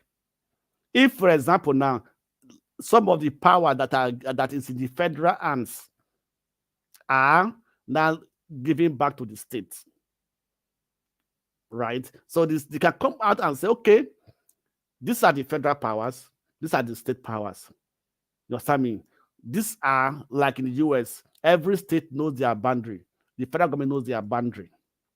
if you are able to bring out a clear demarcation between the federal and the state can make laws for themselves, I believe that when that is happening, the people can rise up and say, this is our law, you cannot break it. Some states will perform better than some states. Some states will fight for what is right for them. You understand me? Because they know their law. So they're not going to be crying to the federal government and say, give us this. They'll be crying to the state and say, this is what we want. This is your campaign for us. This is our ability. Now give it to us. Now, for example, now every state now go to Abuja to go and ask for fund. Is there no way of generating fund within your own state? But they will come and tell you, oh, that area it is in our purview. It is the federal, because these are the federal law. Let me ask the question. Sorry, Mr. Blackstone, okay. for interjecting. You just said something that prompted me to want to ask this question. In the absence of this dual sovereignty, like I'm buttressing what Blackstone is saying, but I want to put it in a question, a form of a question. In the absence of we've not achieved this dual sovereignty or regional government, like what Blackstone said, can each state not develop its region or the state with the resources they have? Is it the case that the federal government is forbidding them to develop their region? For example, the electricity bill that was signed before the departure of the last administration. Is it the case that the federal government, I want to be educated, is there a law or so anywhere that says that states cannot develop their region? Please help me to understand this. We'll go to Blackstone first, then we'll come down to you over there. Thanks for joining us, John Abba. Thank you. Okay. In your questions, I don't think there's anything that will stop a state governor from not developing its own state, right? I'll give you an example. When Wike was the governor of Rivers State, when it comes to the issue of VAT, it took the federal government to court because he wanted to be collecting the VAT that is collected that is being paid within Rivers State. And he won that case. You know, what is killing most of the state governors is because their alliance or because of the, let me say, party alliance, you understand me? They say, oh, I don't want to have problem with my party as well as because they are hiding after they leave office. They are hiding that their party will still support them. So they don't want to go into disagreement with their party members. For example, if any state want to develop its own state, want to use any of the resources to develop the state, and said it is in a conflict with the law or the constitution, you can go to court and say, no, I want to develop my state. This is something that is in my state, and I have it right. If I don't even have 100% right, at least I can have a 70% or 50% right to use that resources to develop my state. Now, we make a reference to the electricity bill that Buhari signed into law. But today, I will tell you something, Mr. Electricity. Nigerians governors, state governors, they enjoy doing simple contract because that's from where they will get their quick money. They will take their kickback. They will award this contract to their people because they're going to get their own kickback from those contracts. I don't see any reason why a state, after Buhari has passed the law and say we want to now go into power generation. You understand me? And fast track it. Today can fast track power generation very well. There are technologies. If you're not even buying new equipment, there are some power plants that have been decommissioned that were used for test projects in the part of the world. You can go, because after they are done with those projects, they couple this machine, this power machines and everything, for them to be sold out to other people want to buy other countries. You can go and buy these things. They will come and install them for you. What will take you 2-3 years? It will take you 6 months. And you will have a power. Okay. And from there, can expand on it gradually. But this, like Obi said, they have no vision. It's lack of vision. As the Bible said, but people perish for lack of vision. That is what is happening to the governors in our countries today, in every state in Nigeria. Blackstone. John Abba, you are vast in Nigerian law than any of us here, so maybe you'll be able to educate us. During the election, Peter Obi traveled to Egypt, if I'm correct, in terms of electricity search or how to build a. Is there any law, any bylaw, any in-law in that country that forbids states from developing? For example, let's use the riverine area, where I come from. We also use the east as well to build a seaport. Must it come from the federal government? Because as it is, we are blaming federal government for everything. We are not getting sugar from federal government. They are not giving us salt. They are giving us in teaspoon instead of using those big. Is there anything that stops state governors from developing their state? The floor is yours. Thank you. Thank you, Electricity, Blackstone, my boy, okay. It's good to see you. I'm okay. When I do my talk, I go talk. I don't say you don't find trouble again, though. It's good to see you guys. Electricity. I'm the one in trouble. It's good to see you. I just preparing to go to church, and I carry my iPad, I swap it, and I saw Electricity. I saw, okay, let me talk to my brother before I start my day. And you look nice on tie. I think he's supposed to go and run for office in Nigeria.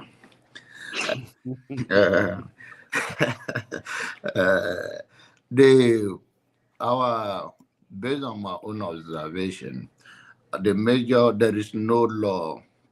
In fact, just like Blackstone said, before Buhari left, he signed that bill that states can establish their own power. And the biggest problem we have is the short-sightedness of the people. For instance, I think could become to the public domain by making the case of what he did in Anambra, which catapulted him to where he is today, according to him and his supporter. So what prevents people doing well for their state, even though they become a career politician? You can still do well, but they are blinded with their corruption and cheap contract where they can get their kickback. There is the simple thing. There is nothing than corruption, because if you do well, so many have praised Kwankwaso for his time in office in Kano State. So whatever you do for your state, even though so many people may disagree with Wike, people still believe he did some infrastructure in Port Harcourt. So is all of this is the short-sightedness, and if you look deep down, I don't know how to categorize it. Is that pure unqualified evil, or people that lack total vision.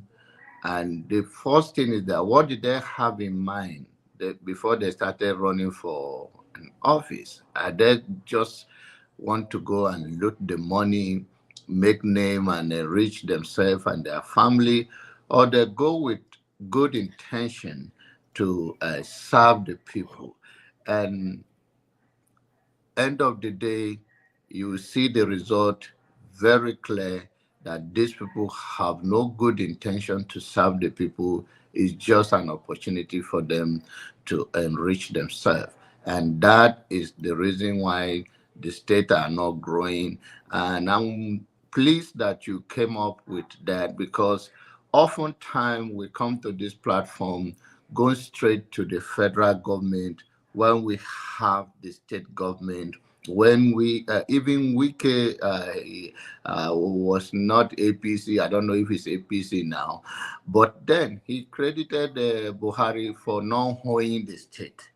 So if these monies are all the allocations, all the monies are given to you to develop your state, what is hindering you? Is all about, can be categorized into two things: lack of vision or greed, which is unqualified evil. Thank you. Thank you very much, John Abbott. In bringing this program to an end in the next 20 minutes, what is highlighted on the screen there says, when a person sells himself to destroy the best good of others, which I believe we've experienced, every one of us, we've experienced and spoke about it in Nigeria, it becomes necessary to take him from the society he seeks to destroy. The question is, how do we take such people like the elite and the leaders that we've all mentioned? How do we take them out of the society? I will start with AY, that just joined us in. AY, the floor is yours. Firing squad. Hold on, we'll come to you. AY, the floor is yours. Thank you. Welcome to the show. Good morning, everyone. Pastor Jonaba and Pastor Blackstone. Una no go do Christmas giveaway at the collect.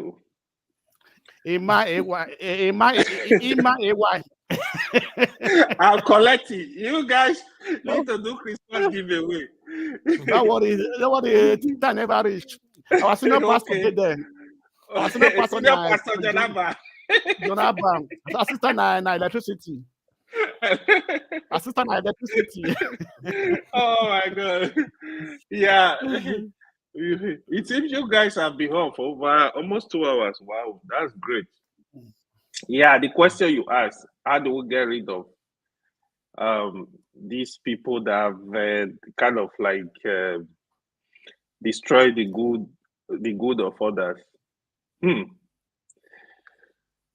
That's a bit tough though. So I think, in my opinion, is, so if we live in a country where we have laws, because the first of all, when you say destroy good of others, so what I think the statement the person meant is, it's more like, for example, what's supposed to benefit the people, you blocking it for your own selfish interest.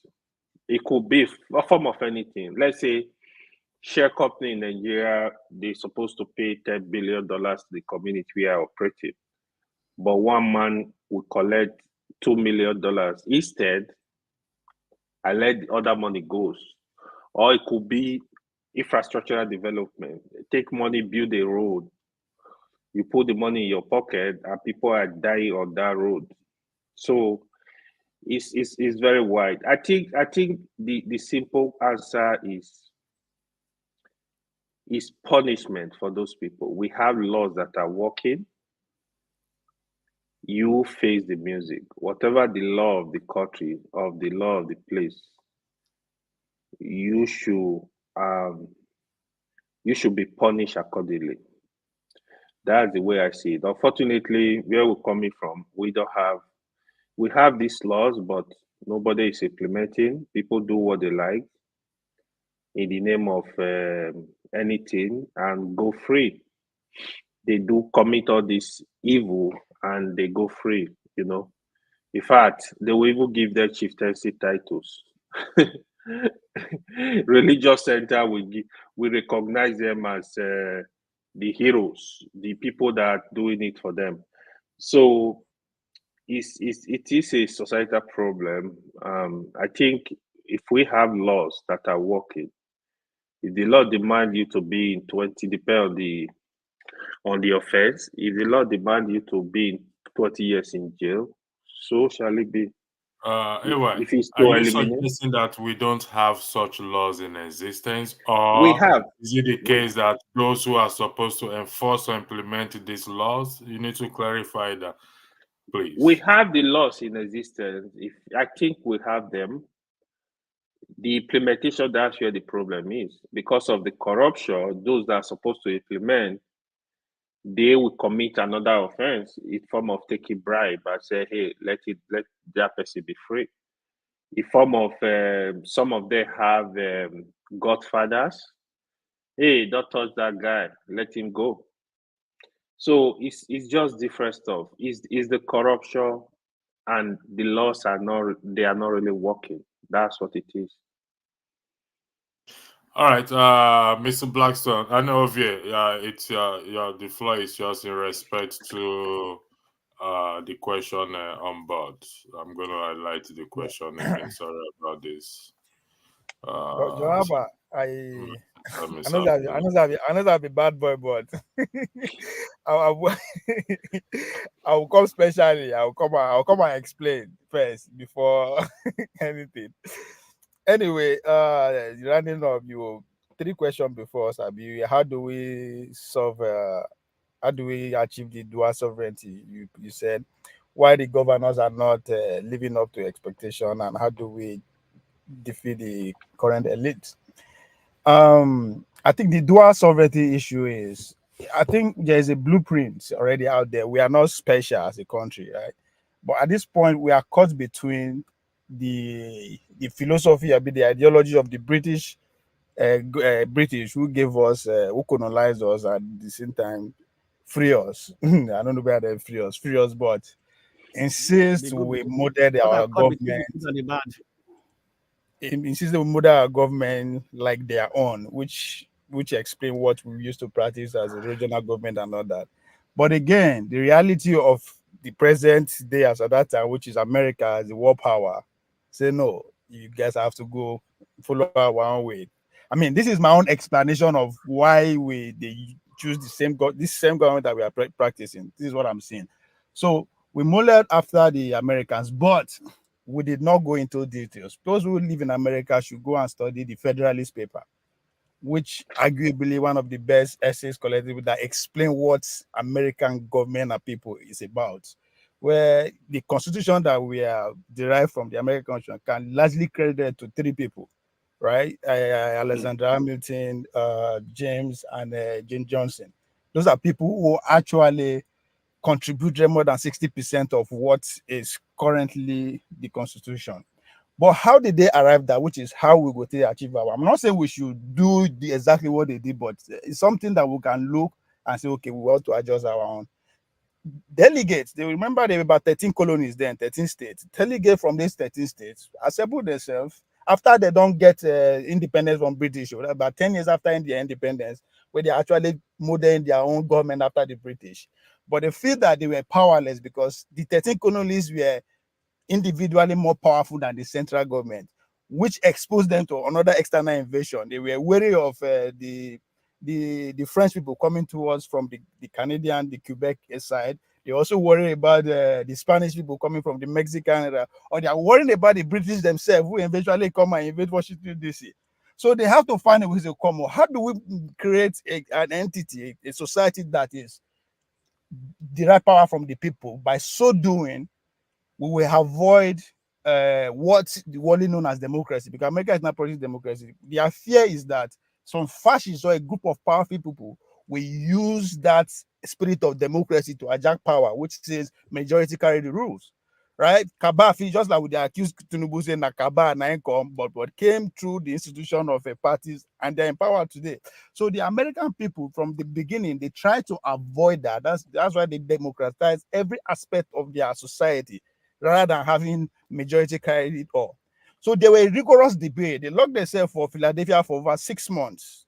They were living. The record shows that they drank over 1,000 different types of bottles of alcohol. They were just going at it, debating. They go back and forth. They did the right until they came out with a document that they all agree on, those delegates, but it still take them like 2 years before the whole country actually ratify it to replace the old one. Why am I saying that? We can say two people from each state or each local government, however we want to do them, assemble them, people that we trust, people that understand the society, whatever criteria we want to use, assemble them, give them like 3 years, put them for one village, let them be there, make them be fight, make them they argue, they debate. At the end of that 3 years, they will come up with a document that will begin to pass around each state. You will rectify it. However we want to, because as it is now, there's too much power in the center, and lots of people who don't care about us as a black. I think is it AY that said they are greedy than they are visionless, right? So we democratize that power, we break it down. It can be achieved. We are human beings now. The world today, now people bring out to be. We can sit down and think. Just give them time and resources. You will see things will come out if we actually want that. Or now we can force ourselves. I will come down to that where we'll defeat this elite. The second thing, why governors not to do what they are supposed to do. Just they are like us, me and you. Let me use us as an example here. There are people among us here who just say, you know what, man, fuck it, man. Easier way out not to just jackpot job. Or make a idea. Have easier way to join them or make a jackpot. Why there are some other people who say, man, they don't fight, try everything, you know what? They say, you know what? We'll join them or make a jackpot. The same thing with those governors. They go into government. There are some of them who say, you know what? I want to do things. I want to change things. But of course, they meet resistance. They fight. You say, you know what? Fuck it. I give up or I join them. Why some from day one, they say, you know what? I'm not going to beat them anyway. So fuck it. Make I just join them. So so then there is, and that is because we as people, we don't punish our public officials. Somebody say we worship them because we see that they were able to transform their life. So we see them as God. So we don't punish them. And I keep saying it. If AY fuck up today, we not go. You don't need to ask me how we take hand around. We go rush him. We pieces him. Easy. We not put it wrong. We get no first. You just carry gun, you shoot him. You understand? But how come he become governor? He go destroy all our life. We go still celebrate him. But so you see, we as people, we they choose and select. What is responsible for that is a different ball game. So these governors, they are acting based on us. They look us. If I do this small thing, make I see. Now only shout, they go shout. When they tired, they will go sit down, right? We don't follow it through. Even our complaint, we go complain. We they go allow us. When would it finish? You understand? So even our complaint, we know they finish them. We don't embark on project that will finish, and that's the difference between us and this elite. And the only way for us to beat them, we have to mean what we say and go all through. And the idea that we need any of them to come and lead us, I don't care if it's Obi, I don't care whatever it is, I don't care if it's all these businessmen, billionaires, they cannot relate. They are in bed with all one of them. So the easier way to defeat them is to think reality. God know they make president. Now people they make president, right? We have to start thinking thank you. Our Thank you pain. for that. When we God does not. our pain, when we allow our pain, we are alive with all the people where they verse. I think those people will wake up. God does not make president. It is the people that makes president. Equally, it is the people that makes judges and police officers and everything. So it is across board. So it is still down to us, the people. Who is next on the floor? Like Ovie said, I changed what is on the screen. We have up to half 4 anyway, so there's plenty of time because the next broadcast will start 4:30 my time. So this is just 3 o'clock. So Some facts about human government: they were instituted by God. Their purpose was to execute criminals and enforce law and order among men, as Ovie highly highlighted.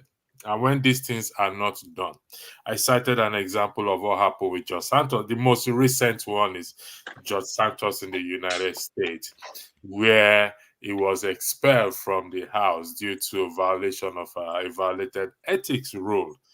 The system is not perfect. They are human beings just like you and I. They have a single head like you and I, two hands and two legs, the same mind and faculty to reason. Why can't we come to that point as well? John Abba, then we'll go to Blackstone. And if we have nothing more to say, we'll call it a day. Thank you. Thank you once again. I think it's a failure of imaginations for us to believe that we can get rid of the elite. Elite is not our problem. Our problem is us to empower ourselves and get to the level of self-esteem and know the rule of law and how to help them, since they could not do it for us, and channel our resources, our knowledge, our wisdom towards it. Because if somebody will be promising you every 4 years in campaign from 1999 that the democracy in Nigeria started, and up to present, they never deliver on their promises, the citizen will rise because the elite are not suffering from anything. Even though if you flip it, they are also a victim of the environment, but they have a better protection. So the notion that ordinary people can overcome elite, especially in our society, to me, is a failure of imagination, and it will not happen. What I will look at is that how did the people know their basic right? And how will for instance, you see someone did nothing. There was a time, I'll give you an example, but he's also a popular individual. There was a pastor in Nigeria that they sent to go and arrest him, and the people resisted that they wouldn't arrest him, that he did nothing wrong. And they do not allow the SS, the DSS, and all the people that went there to arrest him. They can protect, so that is, and they never arrested him. They sit, and then I'm going to say, you will pass by, ordinary Nigerian on the street will be beaten in the public by a police officer, and the citizen walk by. I mean, first of all, that is what you are doing right now, electricity. It's empowering the people. You have your right. We will support you. We will not turn our back on you. We will not walk by you when you are in trouble. When the law is not about fairness, but when the law is not interpreted in the right way, then it becomes partial. Those are the things we do. The moment the elite or those that have whatever you call them, power, the moment they sense and size the society are getting informed, even from what happened in the past election, it triggered them, and they know that people are rising, and there changes. Even in America here, you see that people say, oh, I'm not supporting this. And then at time comes, they started supporting the same people because they see that the society have embraced it. We have seen in the grassroots here, people who come from other rural area in America, you see that what they do in Washington or in their state capital is based on their constituency. They may be against it. It may not be in their favor. It may not even supposed to be what they talk about it publicly. But the moment they realize that their constituency are not in support of it, it doesn't matter what the world say. They will go by that. Because those are the people that will send them back to Austin or to Washington. So this is how we change it. It's about information. It's about knowledge. It's about pushback on them, whether through your ballot or through your protest. Something have to shake them fundamentally, and they're weak, because all the power, or we are talking about whether it's military, whether whatever, is under the elite. The elite control them, because we have a corrupt society where people do not take legends to serve the people, rather to disservice them. So it is the elite. We're not going to get rid of it by whether by another elite or by just saying, oh, we can get rid of them. They have everything in their disposal, and they will use it against you mercilessly. So it is what you are doing, you are already doing it. Use the social media and stand up, protest, call it out. If anyone from your local area, let there be accountability from that grassroots before we go and be talking about federal government. While in your own state or in your own local government, when you see your local government chairman robbing you broad daylight and nobody organized, whether to come against them, and then the environment, they are not awakening. It's awakening that shake them, that bring them to order. It never happened just like, oh, another elite have to go and top other elite, or the society will wake up one day. No, your knowledge increases. The more you know, the more they get afraid of you. And you cannot just know and you sit down. You have to protest. You have to send a strong message to them. Thank you. Thank you very much. I think I will let Ikenna speak. According to what Kulata just said, I hope he's going to shed more light on your clarification in case I am wrong. Anything that is reality is God ordained, unless God is a clown with no power. So, Kulata, if this is what you're saying, I stand to be corrected. There is no electricity in Nigeria. That means God ordained that upon us. If I am wrong, could you please? I use electricity as just one example. So, Ikenna, can you weigh in on that comment, Yeah, please? yeah. Good morning, good afternoon to everybody. So this is it. This statement you just read now is what I believe is the problem with our society. There are certain things I say to people. I say, look at let me quote some text from the Bible. Because I'm a Christian, the Bible makes us to understand that Israel is the country after God's heart, or God loves them, right? But they don't just fold their arms and wait. I mean, if you look at technology in the world, Israel has the best. If you look at army, Israel has the best. In agriculture, Israel is doing wonderfully well. Yet, these are the people that God says, I love. They still go out of their way to see how they can better their lives. Look at America today. They do everything. These same people, Americans, they breathe, that brought religion to us. Look at the Saudi Arabians, the Arabs, the people that brought this religion to us. They are doing wonderfully well, doing everything. When it's time to work, they work. When it's time to worship, they worship. Yet, we sit back and believe that in our suffering and poverty is all about God. That's what God wants.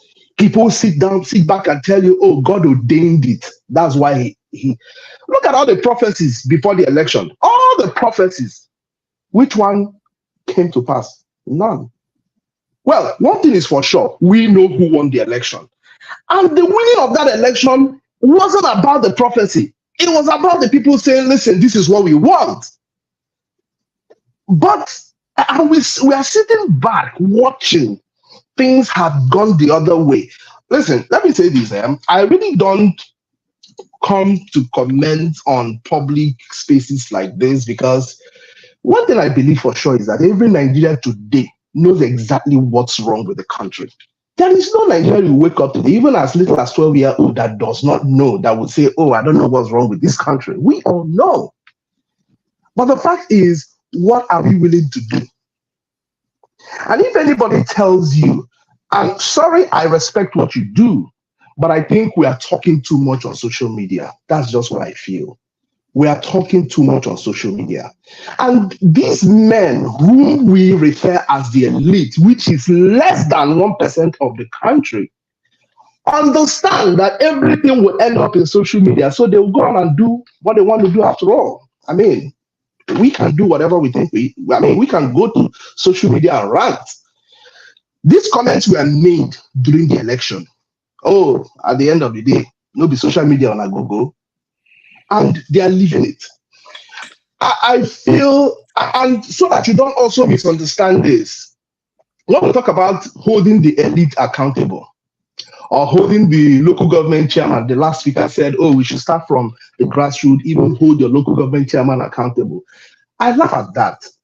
You know, one thing I realized during the last election, even the people, half of us who are even here shouting for good governance, we are doing so because we hadn't been given the opportunity to come and steal. That's just the truth. I went for one of the last rally before the election. I'm an obedient. I know how much of my personal money I put into that rally. I put into the election. Do you know one thing happened?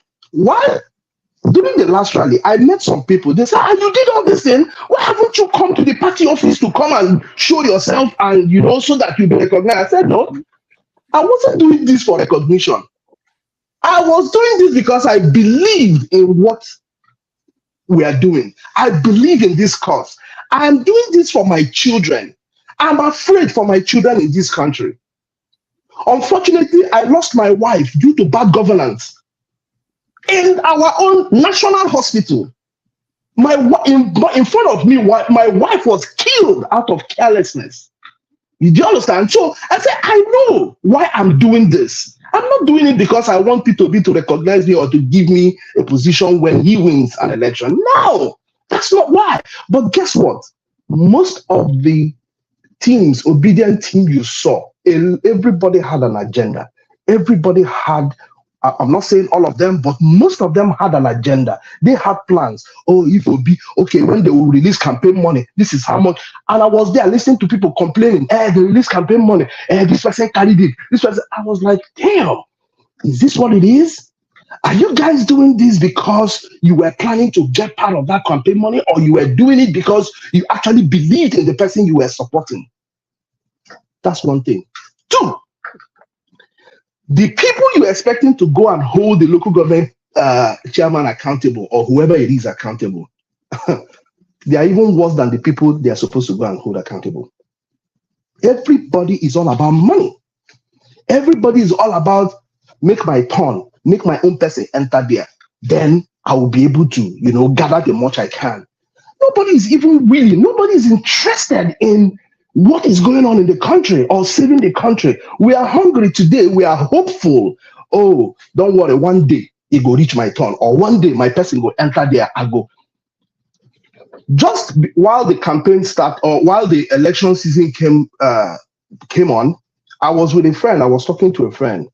Before now, I had been a card-carrying member of PDP, and he is also a card-carrying member of PDP. He was like, oh, we are going to, if Obi likes, he should leave.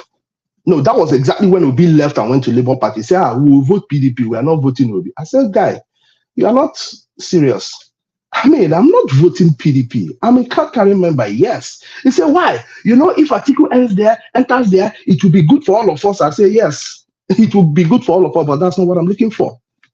I said, oh, guy, you have a company? He said, yes. I have a company. I said, yes. I said, listen, do you want to tell me that if there is a level playing ground for everybody, you cannot get projects from the government? He said he can.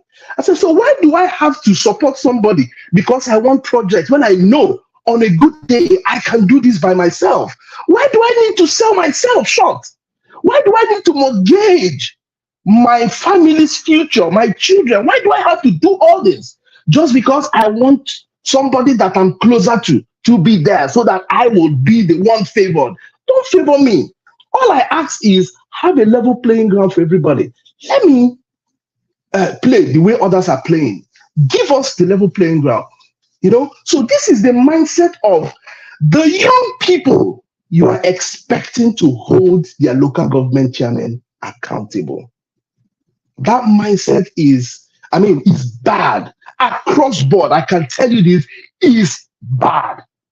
So if we are waiting that, talking on social media, organizing spaces, people keep talking. Look at David Wimbe, all the work he did.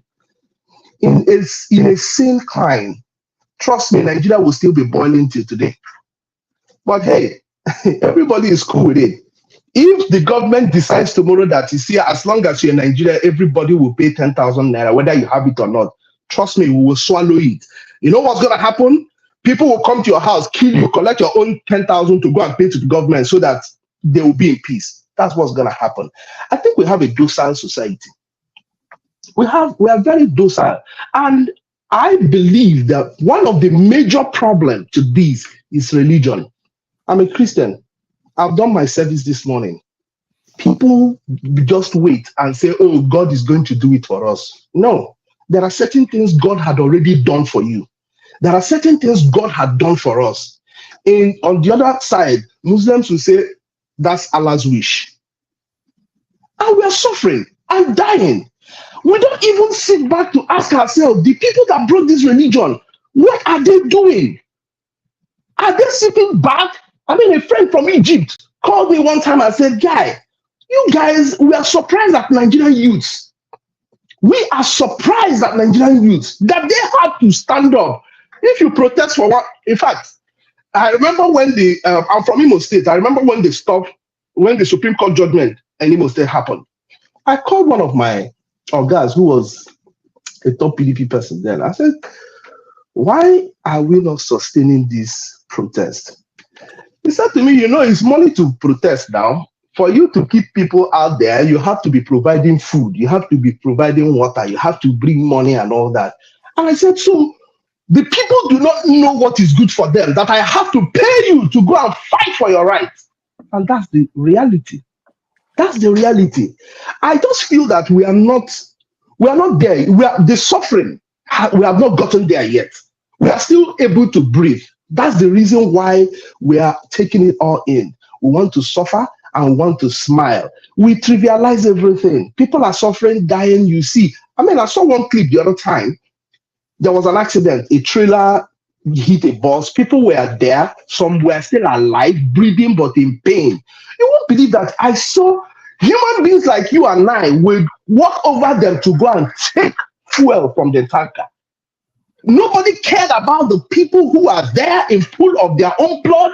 Everybody was just walking across them to go and take fuel. The poor will rather eat the poor. The poor will rather eat the poor and kill the poor than ask the elite for accountability. That's the reality of Nigeria today. The poor will rather attack their fellow. In Abuja, I lived in Abuja. You will see these guys from environmental protection. They will come. They will chase after the lady who is roasting corn, selling food, trying to make a living. Sometimes I will stop, I'll call them. I'll ask them, the big man that sent you to come and do this is in his office, taking all the money that is meant for this place, that is meant for these poor people, but they will rather send the poor, like you and I, to go and harass the other poor people. And you will do it with all joy and gladness. You need to see where the poor is trying to punish their fellow poor people. They do it with all joy. But the criminal that had kept both of us in this situation, he comes out, Babao, I hail you. I think the mindset for Nigerian youth needs to change. It needs to change. I'll be honest with you. We can say this, we can talk on spaces from now till tomorrow. Look at how many people on this space. Let's look at it. How many people are on this space and how many people will see this space? And there's also a deliberate attempt to keep the majority of us hungry and make us illiterate so that we don't even come half time. I mean, no because we get money to buy data, go day here, they listen to you. Thank you very thank you. No because we get money to buy data, go they listen to you. If I don't have money to buy data, I'll come here and listen to what you're saying. I mean, I think it's time we hit the streets. Forget all these. That's a valid point you made. Thank on you. behalf of everyone, please accept our condolences. Thank you. Respect to the loss of your wife. I know. Thank you. I feel you because I've experienced it myself, so I know what it is. I'm sorry. This is an opportunity to say this. I'm sorry it may come out wrong, but let me say this. A friend who worked in National Hospital, you know what he told me when he came to visit me? He said to me, you should have called me when you took your wife to the hospital. That in National Hospital, there's what they call phone call doctors and the real doctors. The phone call doctors are the ones that whenever there is an opportunity to hire doctors, ministers, governors will start calling. That is my candidate. So they write a test. All the people that pass the test will be moved aside. Maybe one of them will be hired. Then every other person will be from this minister, from this governor, from this person. Now, if he said, I quote him, if you come with an emergency situation and make the mistake of falling into the hands of one of those doctors, you're gone. And I asked myself, why should I go to the hospital and I will have to first of all call somebody? Call somebody, exactly. Why should I do that? Right. That is the situation of Nigeria today. I'm sorry to say. It is unfortunate. Jonaba, you want to say something before I close? Yeah. Again, please accept our condolences. Please. Thank you. I mean, sorry, Joe, before you call me, Jonaba, these are the things I keep saying that we need to. Okay, will somebody say that? Oh, God ordained such a thing to happen to? I mean, like I said there before, I've lost a child in Nigeria there, the twin sister. The carelessness and irresponsible of a nurse, and so I can feel you. It's about 10 years ago now, 10 years just around the corner here. I feel you and I know what it is. So please accept my condolence. Jonab, after you, we will bring the broadcast to an end. So thank you very much. There will be another broadcast at 4:30 for those who wants to still. I won't say anything before you close. Blackstone, forgive me for today. After Jonaba, I will bring Jonaba. Make it brief, please. Thank you. Again, sorry for your loss. In one way, and also go to you, electricity. Even though it's 10 years ago, I believe that those vacuum will always be there for the rest of our lives. Those of us that have lost our loved one, but in one way or the other, we are all victims of that circumstances. It may be your brother, your sisters, and all of that, and that is why we are all crying out here for the change that we all desperately need. Now, one of the things that we should not be discouraging is that knowledge is power. You cannot say that, but in a contradicted way that, if we say all we are saying here till tomorrow, it's not going to make any difference. The Bible said that faith comes by hearing, and hearing by the word of God. Now, I'm not saying now by the word of God. The voice of men also a voice of God. Every positive word we are putting out there to encourage people and to give them the right information. There are many Nigerians today, whether young or old. In fact, the youth are no different from the old ones. Sometimes I come to Nigeria often. Even this year, I've been there and all of that. So Nigeria, like you said, is the mentality of the people. And this is what we are trying to shape by knowledge, by information. If we cannot come here and continue and we get tired of telling it, then it's also a strategy by the elite that they will get tired because they have used everything in their hand to deprive us of everything that we need to be a decent human being. And even if it is death will come, whether in a young age or old age, everybody deserves to leave this world with dignity and not in pain and suffering. So I believe that we should continue to educate our people and to let them know their basic human right, which the government is not offering them. Who else, if not platform like this and every other places where we have opportunities to speak truth to the power and to let the people know you got power, use it. This is the area, this is how you use it. So I don't think we should discourage spreading the good news. Thank you. Thank you very much. That's a very important point you just highlighted. So as I bring the broadcast to an end, thank you, gentlemen, and hopefully we shall meet again. God bless you. Thank you, brother.